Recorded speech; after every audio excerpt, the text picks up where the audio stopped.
ಸ್ತುತ್ಯ ವಿರಕ್ತ್ಯ ಭಜದಮಲಜನ ಔನ್ನತ್ಯ ಭೂತ್ಯರ್ಪಕಾಯ ಕ್ಷಿತ್ಯ ಮತ್ಯಲ್ಪಭೃತ್ಯೇಷ್ವಪಿ ಕುಜನಕೃತ ಔದ್ದತ್ಯಭೂತ್ಯಾಜಕಾಯ ಕರ್ತ್ರೇ ಧತ್ರೇತಹರ್ತ್ರೇ ಹಯಮುಖಹರಯ ಅಮುತ್ರಪಾತ್ರೇ ನಮಸ್ತೆ ಕಸ್ಮೈ ಕಸ್ಮೈಚಿದಸ್ಮನ್ ಮನಸಿ ಧೃತಕಥಾ ವಿಸ್ಮೃತೋ ಸ್ಮಾರಕಾಯ ತ್ರಿಶೂಲಧಾರಿಣೀ ದೈತ್ಯ ಗಜಕುಂಭವಿದಾರಿಣೀ ಗಿರೀಂದ್ರಶಿಖರಾವಾಸ ದುರ್ಗಾ ಸ್ವರ್ಗ ಅಪವರ್ಗದ ಪ್ರಥಮೋ ಹನುಮನ್ನಾಮ ದ್ವಿತೀಯೋ ಭೀಮಯೇವ ಚ ಪೂರ್ಣಪ್ರಜ್ಞಸ್ತೃತೀಯಸ್ತು ಭಗವತ್ಕಾರ್ಯಸಾಧಕಃ ಭವತಿ ಯದನುಭಾವಾದೇಡಮೂಕೋऽಪಿ ವಾಗ್ಮೀ ಜಡಮತಿರಪಿ ಜಂತುಃ ಜಾಯತೆ ಪ್ರಾಜ್ಞಮೌಳಿಃ सकलवचनचेतो देवता भारती सा मम वचसि निधत्तां सन्निधिं मानसे च सोमेश्वराय सितभूतिविकस्वराय प्रेमप्रवृद्धगिरिजा हृदिभास्वराय तुङ्गोल्लसत्पवनपावितवंशपल्ली माङ्गल्यहेतुचरिताय नमः शिवाय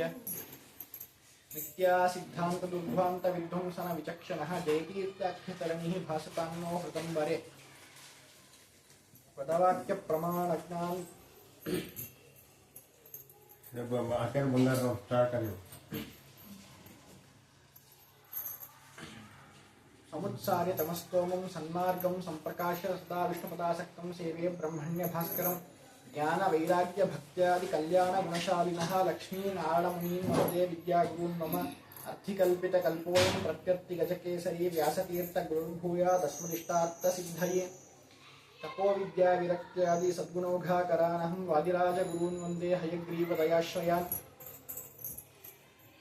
भक्तानां मानसाम्भोज भानवे कामधेनवे नमतां कल्पतरवे जयीन्द्र गुरवे नमः कामधेनु यथा पूर्वं सर्वाभीष्टफलप्रदा तथा कलो वादिराज श्रीपादो विश्वसतां पूज्याय राघवेन्द्राय सत्यधर्मरताय च भजतां कल्पवृक्षाय नमतां कामधेनवे सत्यनाथाब्धिसम्भूतः सद्गोगणविजृम्भितः सत्याभिनवतीर्थेन्दुः सन्तापान् हन्तु सन्ततम् आसेतो रातुषारात्रेः योदिशो जितवान् मुहुः सत्यध्यानगुरुक्वापि यतीन्द्रैरपि पूजितः प्रावोचद्योतिगम्याय सुधा वाक्यार्थचन्द्रिकां सत्यप्रज्ञगुरुर्दद्यात् प्रज्ञां वैदान्तिकीं सदा वेङ्कटेशाद्रिमारभ्य सेतुं तोताद्रिपूर्वकान् गत्वा दिग्विजयीपातु सत्याभिघ्नः सत्याभिघ्नकराब्जोत्तान् 50 वर्षपूजकान् सत्यप्रमोदतीर्थार्यान् नौमि न्यायसुधारतान् श्री सत्यात्मतीर्थ स्वामी श्रीपादगुरुभ्यो नमः प्रौरजन्तमनुपेतमपेतकृत्यं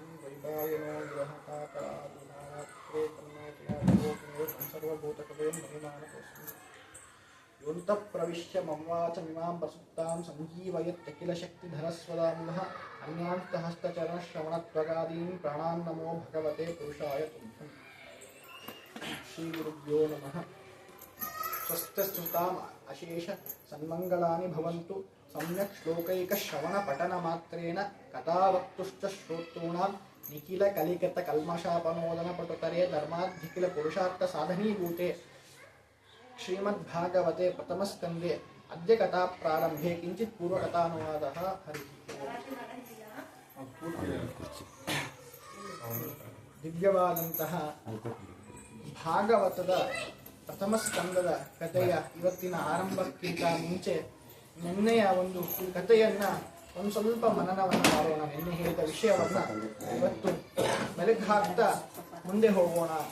ನಿನ್ನೆ ಆ ಭಾಗವತದ ಅಧಿಕಾರಿಗಳು ಯಾರು ಅಂತ ಹೇಳಿ ನಿನ್ನೆ ಧರ್ಮ ಪ್ರೋಜ್ಜಿತ ಕೈತವೋತ್ರ ಪರಮಃ ಅಂತನ್ನೋದರಿಂದ ವೇದವ್ಯಾಸ ದೇವರು ಹೇಳ್ತಾರೆ, ಯಾರು ನಿಷ್ಕಾಮ ಕರ್ಮವನ್ನ ಅನುಷ್ಠಾನವನ್ನ ಮಾಡ್ತಾರೆ ಮತ್ತು ಸಜ್ಜನರಲ್ಲಿ ದೊಡ್ಡ ಮಹಜ್ಜನರಲ್ಲಿ ಯಾರು ಮಾತ್ಸರ್ಯವನ್ನ ಮಾಡೋದಿಲ್ಲ ಮತ್ತು ಯಾರು ಭಗವಂತನಲ್ಲಿ ರತರಾಗಿರುತ್ತಾರೆ ಅಂತಹವರು ಈ ಭಾಗವತ ಕಥಾವನ್ನ ಕೇಳಿದ್ರೆ ಅಲ್ಲಿ ಭಗವಂತ ತಾನು ತಕ್ಷಣದಲ್ಲಿಯೇನೆ ಅವರ ವಶರಾಗಿ ಅವರಿಗೆ ಅನುಗ್ರಹವನ್ನ ಮಾಡ್ತಾರೆ ಅಂತ ಹೇಳಿ ಆ ವೇದವ್ಯಾಸ ದೇವರು ಹೇಳ್ತಾರೆ. ಆ ಹೇಳಿದ ನಂತರದಲ್ಲಿ ಏನ್ ಮಾಡ್ತಾರೆ ಅಂತಂದ್ರೆ ಈ ಭಾಗವತದ ಒಂದು ಮಹಾತ್ಮೆಯನ್ನ ಸಣ್ಣದಾಗಿ ವೇದವ್ಯಾಸ ದೇವರು ಹೇಳ್ತಾರೆ. ಏನಂತ ಅಂತಂದ್ರೆ, ನಿಗಮಕಲ್ಪತರೋರ್ಗಲಿತಂ ಫಲಂ ಶುಕಮುಖಾದಮೃತದ್ರವ ಸಂಯುತಂ ವಿಭತ ಭಾಗವತಂ ರಸಮಾಲಯಂ ಮುಹುರಹೋ ರಸಿಕಾ ಭುವಿ ಭಾವುಕಾಃ ಅಂಥೇಳಿ ವೇದವ್ಯಾಸ ದೇವರು ಈ ಒಂದು ಭಾಗವತದ ವೈಶಿಷ್ಟ್ಯವನ್ನು ಹೇಳ್ತಾರೆ. ಏನು ಅಂತಂದ್ರೆ ನಿಗಮ ಕಲ್ಪತರೋರ್ ಗಲಿತಂ ಫಲಂ ಅಂತಾರೆ. ಈ ಭಾಗವತ ಅಂತನ್ನೋದು ಏನಿದೆಯಲ್ಲ, ಸಮಸ್ತವಾದ ಶ್ರುತಿ ಸ್ಮೃತಿ ಮತ್ತೆ ಪುರಾಣಗಳು, ಕಷ್ಟವಾದಂತಹ ಪುರಾಣಗಳು, ಆ ಮರದಿಂದ ಉದರಿದಂತಹ ಅಂದ್ರೆ ನಾನು ಉದರಿಸಿದಂತಹ ಒಂದು ಹಣ್ಣಿದು ಭಾಗವತ ಅಂತ ಹೇಳ್ತಾರೆ.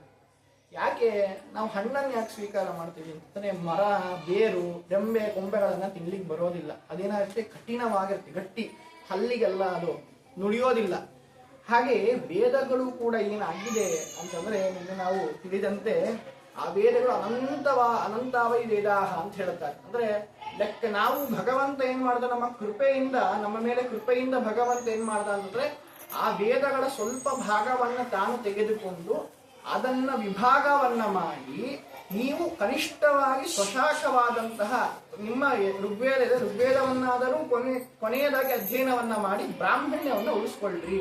ಹಾಗೆ ಯಜುರ್ವೇದ ಎಲ್ಲವನ್ನೂ ಕೂಡ ವಿಭಾಗವನ್ನಾಗಿ ತನ್ನ ಶಿಷ್ಯರಿಗೆ 4 ಜನ ಶಿಷ್ಯರಿಗೆ ಉಪದೇಶವನ್ನ ಮಾಡಿ ವೇದ ವಿಭಾಗ ಅಂತ ವೇದವ್ಯಾಸ ದೇವರು ಮಾಡಿದರು. ಮತ್ತು ಅದರಲ್ಲೂ ಕೂಡ ಒಂದೊಂದು ವೇದಗಳಲ್ಲಿಯೂ ಕೂಡ ಏನು ಸಮಸ್ಯೆ, ಸರಿ ಒಂದು ವೇದವನ್ನ ನಾವು ಓದಿ ಮನನವನ್ನ ಮಾಡಿ ಅದರ ಪ್ರಮೇಯವನ್ನ ತಿಳ್ಕೊಂಡು ಉಪಾಸನೆಯನ್ನ ಮಾಡಿ ಮೋಕ್ಷಕ್ಕೆ ಹೋಗ್ಬೋದಾ? ಅದು ಅಷ್ಟು ಸುಲಭ ಅಲ್ಲ. ಬರೀ ವೇದ ನಾವು ಓದ್ಬಿಟ್ಟ ಬರೋದು, ಅದು ಷಡಂಗ ಸಹಿತವಾದಂತಹ ವೇದವನ್ನ ಅಧ್ಯಯನ ಮಾಡಬೇಕು. ಶಿಕ್ಷಾ, ವ್ಯಾಕರಣ, ನಿರುಕ್ತ, ಕಲ್ಪ, ಜ್ಯೋತಿಷ್ಯ ಇವೆಲ್ಲ ಸಹಿತವಾಗಿ ವೇದವನ್ನ ಅಧ್ಯಯನ ಮಾಡಬೇಕು.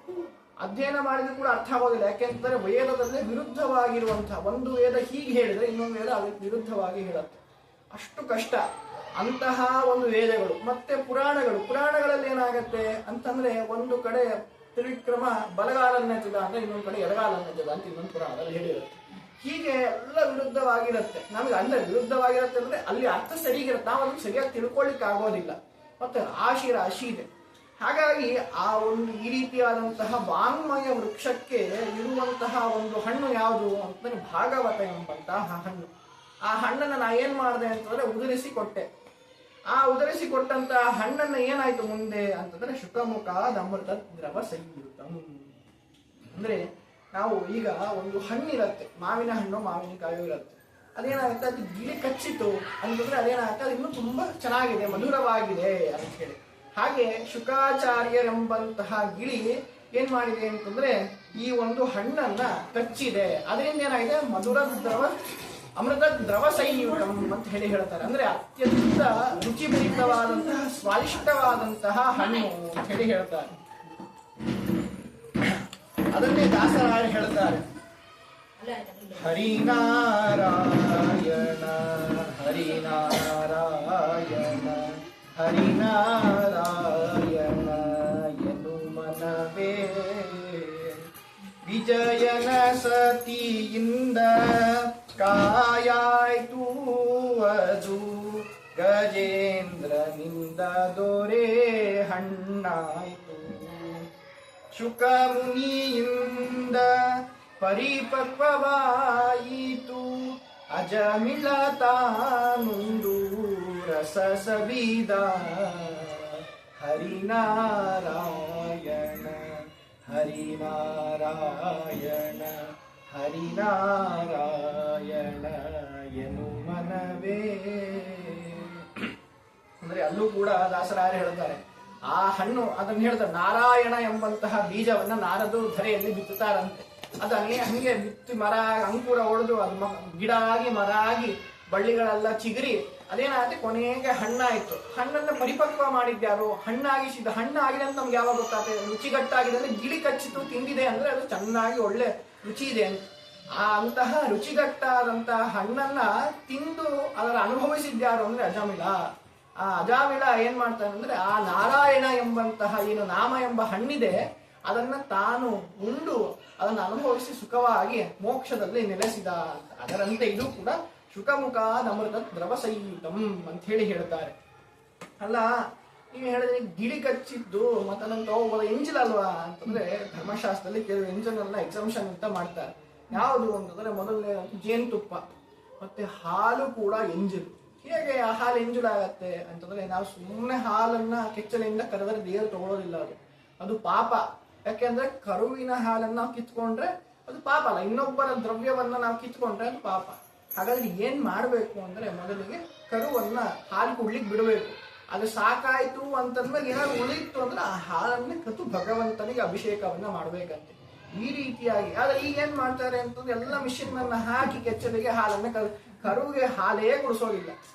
ಈ ರೀತಿಯ ಆ ಹಾಲನ್ನು ತೆಗೆದುಕೊಳ್ಳಬಾರದು, ಭಗವಂತ ಸ್ವೀಕಾರ ಮಾಡೋದಿಲ್ಲ. ಮತ್ತೆ ಗೋಮಯ, ಗೋಮೂತ್ರ ಇದು ಕೂಡ ಏನು ಅಂತಂದ್ರೆ ಅಮೇಧ್ಯ, ಆದರೆ ಕೂಡ ಇದನ್ನ ಸ್ವೀಕಾರ ಮಾಡಬೇಕು ಅಂತ ಹೇಳ್ತಾರೆ. ಆದ್ರೆ ಬೇರೆ ಒಂದು ಅಮೇಧ್ಯಗಳನ್ನೆಲ್ಲ ಮುಟ್ಟಿದ್ರೆ ನಾವು ಮೈಲಿಗೆ ಸ್ನಾನ ಮಾಡಬೇಕು, ಜನಿವಾರ ಚೇಂಜ್ ಮಾಡ್ಬೇಕು ಕೆಲವು ಸಮಯದಲ್ಲಿ. ಆಮೇಲೆ ಶವ ಬೇರೆ ಶವವನ್ನ ನಾವು ಮುಟ್ಟಿದ್ರೆ ಮೈಲಿಗೆ, ಆದರೆ ಅದೇ ರೇಷ್ಮೆ ಬಟ್ಟೆಯನ್ನ ಉಟ್ಟರೆ ಮಡಿ. ಅದು ಏನು ಶವ ಅಂತಂದ್ರೆ ಮತ್ತೆ ಆ ರೇಷ್ಮೆಯ ಹುಳು ಸತ್ತಿದ್ರೆ ಮತ್ತೆ ಅದು ರೇಷ್ಮೆಯ ಬಟ್ಟೆ ನೂಲಾಗಿ ಪರಿವರ್ತನೆ ಆಗತ್ತೆ. ಮತ್ತೆ ಚಾಮರ ಅದು ಏನು ಮತ್ತೆ ಆ ಒಂದು ಕಾಡು ಚಮರ ಮೃಗದ ಬಾಲದಲ್ಲಿ ಇರುತ್ತೆ, ಆ ಕೂದಲು ಅದು ಕೂಡ ಶಾಸ್ತ್ರಕಾರ ಎಕ್ಸಾಮ್ಷನ್ ಅನ್ನ ಕೊಡ್ತಾರೆ, ಅದು ಕೂಡ ಮಡಿ ಸೇವೆಗೆ, ದೇವರ ಸೇವೆಗೆ ಬರುತ್ತೆ. ಇನ್ನು ಸ್ವೇದ ಅಂದ್ರೆ ಬೆವರು, ನಮ್ಮ ಬೆವರು ಮೈಲಿಗೆ, ಆದರೆ ಆ ಪುನುಗು ಬೆಕ್ಕಿನ ಏನು ಬೆವರಿರುತ್ತೆ ಆ ಎಣ್ಣೆ ದೇವರಿಗೆ ಈಗಲೂ ಕೂಡ ಪರಮಾತ್ಮನಿಗೆ ತಿರುಪತಿಯಲ್ಲಿ ಆ ಬೆಕ್ಕಿನ ಒಂದು ಬೆವರನ್ನ ಹಚ್ತಾರೆ, ಪುನುಗಿನ ದ್ರವ್ಯವನ್ನ ಹಚ್ತಾರೆ, ಸುಗಂಧ ಭರಿತವಾದದ್ದು. ಈ ರೀತಿಯಾಗಿ ಅನೇಕ ಎಂಜಲನ್ನು ಕೂಡ ಅಂದ್ರೆ ಈ ರೀತಿಯಾದಂತಹ ಸ್ವೀಕಾರ ಮಾಡೋದು. ಹಾಗೆ ಇದು ಕೂಡ ನೀವು ಎಂಜಲು ಅಂತ ತಿಳ್ಕೊಳ್ಬೇಡಿ, ಇದನ್ನು ಕೂಡ ಸ್ವೀಕಾರ ಮಾಡಬೇಕು. ಶುಕ ಮುಖ ಅಮೃತ ದ್ರವ ಸಂಯುತಂ ಅಂತ ಹೇಳ್ತಾರೆ. ಮತ್ತೇನು ಅಂತ ಪಿಬತ ಭಾಗವತಂ ರಸಮಾಲಯಂ ಅಂತಾರೆ. ಅಂದ್ರೆ ಭಗವಂತ ಧನ್ವಂತಿ ರೂಪದಿಂದ ಅವತಾರ ಮಾಡಿ ರೋಗವನ್ನ ಪರಿಹಾರ ಮಾಡ್ದ. ಹಾಗೆ ಬರೀ ಧನ್ವಂತಿ ರೋಗವನ್ನ ಪರಿಹಾರ ಮಾಡೋದಿಲ್ಲ, ವೇದವ್ಯಾಸ ದೇವರು ರೋಗವನ್ನ ಪರಿಹಾರ ಮಾಡ್ತಾರೆ. ಅವರು ಡಾಕ್ಟ್ರು, ನಾವೆಲ್ಲರೂ ಕೂಡ ಪೇಷಂಟ್. ನಾವು ಜ್ವರ ಬಂದ್ರು ಧನ್ವಂತಿನಿ ಅಂತ ಹೋಗ್ತೀವಿ. ಆದರೆ ಭವರೋಗ ಎಂಬಂತಹ ರೋಗಕ್ಕೆ ಯಾರು ಡಾಕ್ಟ್ರು ಅಂತಂದ್ರೆ ವೇದವ್ಯಾಸ ದೇವರು ಅಂತ ಹೇಳ್ತಾರೆ. ಸರಿ, ನಾವು ಹೋಗಿ ಡಾಕ್ಟರ್ ಹತ್ರ ಏನ್ ಮಾಡ್ತೀವಿ, ನಮ್ಗೆ ಈ ಕಾಯಿಲೆ ಆಗಿದೆ, ಒಂದು ಔಷಧಿಯನ್ನ ಬರ್ಕೊಳ್ಳಿ, ಪ್ರಿಸ್ಕ್ರೈಬ್ ಮಾಡ್ತಾರೆ. ಏನಂತ, ಈ ಔಷಧಿಯನ್ನ ಇಷ್ಟು ಬಾರಿ ಇಷ್ಟು ದಿನದವರೆಗೂ ತಗೊಳ್ರಿ ಅಂತ. ಹಾಗೆ ನಮಗೂ ಭವರೋಗದಲ್ಲಿ ಬಿದ್ದು ಒದ್ದಾಡ್ತಾ ಇದೀವಿ. ಯಾಕೆಂದ್ರೆ ಯಾದವಾರ್ಯ ಹೇಳ್ತಾರೆ ಕರಾವಲಂಬನ ಸ್ತೋತ್ರದಲ್ಲಿ, ಪುತ್ರಾದಿ ನಕ್ರ ನಿಗೃಹೀತ ಶರೀರಕಸ್ಯ ವಾಸಿಷ್ಠ ಕೃಷ್ಣ ಮಮದೇಹಿ ಕರಾವಲಂಬಂ ಅಂತ. ಅಂದ್ರೆ ಈ ಸಂಸಾರ ಅಂತದ್ದೇನಿದೆ ಅಂತಂದ್ರೆ ಮಕ್ಕಳು, ಹೆಂಡತಿ, ಗಂಡ ಅಂತನ್ನೋ ಬಂಧನ ಪಾಶ ಅದು ಹೇಗಾಗಿದೆ, ಮೊಸಳೆ ಹಿಡಿದು ಎಳಿತಾ ಇದೆ. ಆ ಒಂದು ಬಂಧನ ಎಂಬಂತಹ ಮೊಸಳೆಗಳು, ಮಮಕಾರ, ಪ್ರೀತಿ, ಹೆಂಡತಿ, ಮಕ್ಕಳು, ಅಪ್ಪ ಅಮ್ಮ, ಯಾವುದೇ ಒಂದು ವಸ್ತುವಿನ ಮೇಲೆ ಆ ಎಲ್ಲ ಮಮಕಾರಗಳು ಏನಾಗಿದೆ, ಮೊಸಳೆಯ ಆಕಾರ ತಗೊಂಡು ನಮ್ಮ ಕಾಲನ್ನು ಹಿಡಿದು ಎಳಿತಾ ಇದೆ, ಕೆಳಗಡೆ ನೀರಿನಲ್ಲಿ ಮುಳುಗಿಸ್ತಾ ಇದೆ. ಇಂತಹ ಸಂಸಾರದಲ್ಲಿ ಬಿದ್ದು ಒದ್ದಾಡ್ತಾ ಇದೀವಿ. ಅದಕ್ಕೆ ಪ್ರಿಸ್ಕ್ರಿಪ್ಷನ್ ಕೇಳ್ತೀವಿ ವೇದವ್ಯಾಸ ದೇವರ ಹತ್ರ. ಅವ್ರೇನಂತಾರೆ ಅಂದ್ರೆ ಪಿಬತ ಭಾಗವತಂ ಅಂತ ಹೇಳ್ತಾರೆ. ಅಂದ್ರೆ ನೀನ್ ಮಾಡು, ಈ ಭಾಗವತ ಎಂಬಂತಹ ಸಿರಪ್ ಅನ್ನ ತಗೋ ಅಂತ ಕೇಳಿದ್ರು. ಎಷ್ಟು ದಿನ ತಗೋಬೇಕ್ರಿ, ಎಷ್ಟು ದಿನ ತಗೋಬೇಕು ಸ್ವಾಮಿ ಅಂತಂದ್ರೆ ಆಲಯಂ ಅಂತ ಉತ್ತರ ಕೊಡ್ತಾರೆ. ಅಂದ್ರೆ ಮೋಕ್ಷದವರೆಗೂ ಕೂಡ ಈ ಭಾಗವತನ ಎಲ್ಲಿ ತನಕ ನಿಮ್ಗೆ ಅಪರೋಕ್ಷ ಜ್ಞಾನ ಆಗತ್ತೋ, ಮೋಕ್ಷ ಆಗತ್ತೋ, ಲಿಂಗದೇಹ ಆಲಯ ಅಂದ್ರೆ ಲಿಂಗದೇಹ ಭಂಗ ಅಂತ, ಅದನ್ನೇ ಮೋಕ್ಷ. ಲಿಂಗದೇಹ ಭಂಗ ಆದ್ರೆ ಮೋಕ್ಷ. ಹಾಗಾದ್ರೆ ಆಲಯಂ ಅಂದ್ರೆ ವೇದವ್ಯಾಸ ಪ್ರಿಸ್ಕ್ರೈಬ್ ಮಾಡ್ಕೊಟ್ರು ಔಷಧಿನ. ಭವರೋಗಕ್ಕೆ ಏನೋ ದೇವರು ಔಷಧಿಯನ್ನ ಪ್ರಿಸ್ಕ್ರೈಬ್ ಮಾಡ್ಕೊಡ್ತಾರೆ. ಭಾಗವತವನ್ನ ಯಾವಾಗಲೂ ಎಷ್ಟತಿ ತಗೋಬೇಕ್ರಿ, ಯಾವಾಗಲೂ ಶ್ಲೋಕಂಬ ಶ್ಲೋಕಪಾದಂಬ ನಿತ್ಯಂ ಭಾಗವತೋದ್ಭವಂ ಅಂತ ಹೇಳಿ ಕನಿಷ್ಠ ಪಕ್ಷ ಒಂದು ಶಬ್ದವನ್ನು, ಒಂದು ಪಂಕ್ತಿಯನ್ನು, ಅರ್ಧ ಶಬ್ದವನ್ನಾದರೂ ಭಾಗವತನ ಅನ್ಲೇಬೇಕು, ಕೇಳಲೇಬೇಕು ಅಂತ. ಹಾಗಾಗಿ ಯಾವಾಗಲೂ ಆ ಸಿರಪ್ಪನ್ನು ತಗೊಂತಾ ಇರಬೇಕು. ಎಲ್ಲಿವರೆಗೂ ನಮ್ಗೆ ಎಲ್ಲಿವರೆಗೂ ಮೋಕ್ಷ ಭಗವಂತನ ಸಾಕ್ಷಾತ್ಕಾರ ಆಗೋದಿಲ್ಲವೋ, ಎಲ್ಲಿವರೆಗೂ ಮೋಕ್ಷ ಆಗೋದು ಅಲ್ಲಿವರೆಗೂ ಇವತ್ತ ಭಾಗವತಂ ರಸಮಾಹಲಯಂ ಮೂಢಹೋ ರಸಿಕ ಭುವಿಭಾವುಕಾಹ. ಇವತ್ತು ಹಿಂಗೆ ಅಂತಂದ್ರೆ ಸುಮ್ಮನೆ ಅಲ್ಲ, ಒಳ್ಳೆ ರಸಿಕತೆ ಇರ್ಬೇಕಂದ್ರೆ ಭಗವಂತನ ಒಂದು ಗುಣೋತ್ಕರ್ಷವನ್ನ ಹೇಳ್ತಿದ್ರೆ ಅವರಲ್ಲಿ ಪುಳಕಿತ ಆಗಬೇಕು. ಹೇಳ್ತಾರ ದಾಸರೆಲ್ಲ ಹೇಗೆ ಮೈ ಮರೆತು ಗೆಜ್ಜೆ ಕಟ್ಟಿ ಲಜ್ಜೆ ಬಿಟ್ಟು ಕುಣಿಯಿರೋ ಅಂತ ಹೇಳ್ತಾರೆ. ಹಾಗೆ ಈ ಭಗವಂತನ ಒಂದು ಕಥೆಯನ್ನ ಕೇಳ್ತಾ ಇದ್ರೆ ಮೈ ರೋಮಾಂಚನ ಆಗಿ ಮೈನ ಪರವಶತೆನೆ ಕಳ್ಕೊಂಡು ನಾವೇನ್ ಮಾಡ್ಬೇಕು ಅಂದ್ರೆ ಕುಣಿಬೇಕು. ಆ ರೀತಿಯಾಗಿ ನೀವು ಈ ರಸವನ್ನ ಆಸ್ವಾದನೆಯನ್ನ ಮಾಡ್ರಿ ಅಂತ ಹೇಳಿ ವೇದವ್ಯಾಸ ದೇವರು ಈ ರೀತಿಯಾಗಿ ಈ ಭಾಗವತದ ವೈಶಿಷ್ಟ್ಯವನ್ನ ಕೊಂಡಾಡ್ತಾರೆ. ತದನಂತರದಲ್ಲಿ ಏನು ಅಂತಂದ್ರೆ ಸೂತಾಚಾರ್ಯರು ಬರ್ತಾರೆ. ಎಲ್ಲಿಗೆ ಬರ್ತಾರೆ ಅಂತಂದ್ರೆ ನೈಮಿಷಾರಣ್ಯ ಎಂಬಂತಹ ಕ್ಷೇತ್ರ. ಆ ನೈಮಿಷಾರಣ್ಯ ಕ್ಷೇತ್ರ ಎಂತದ್ದು ಅಂತಂದ್ರೆ ಭಗವಂತ ಅಲ್ಲೇನ್ ಮಾಡಿದಂದ್ರೆ ಅನೇಕ ಸಂಖ್ಯಾಕರಾದಂತಹ ಹಸುರನ್ನ ಒಂದೇ ನಿಮಿಷದಲ್ಲಿ ಸಂಹಾರ ಮಾಡಿದಂತಹ ಕ್ಷೇತ್ರ. ಮತ್ತೆ ನಿಮಿಷ ಎಂಬಂತಹ ಋಷಿ ತಪಸ್ಸನ್ನ ಮಾಡಿ ಅಲ್ಲಿ ಭಗವಂತನ ಸಾಕ್ಷಾತ್ಕಾರವನ್ನ ಪಡೆದಂತಹ ಒಂದು ವಿಶೇಷವಾದ ಸ್ಥಳ, ದಿವ್ಯವಾದ ಸ್ಥಳ ಅದು ನೈಮಿಷಾರಣ್ಯ.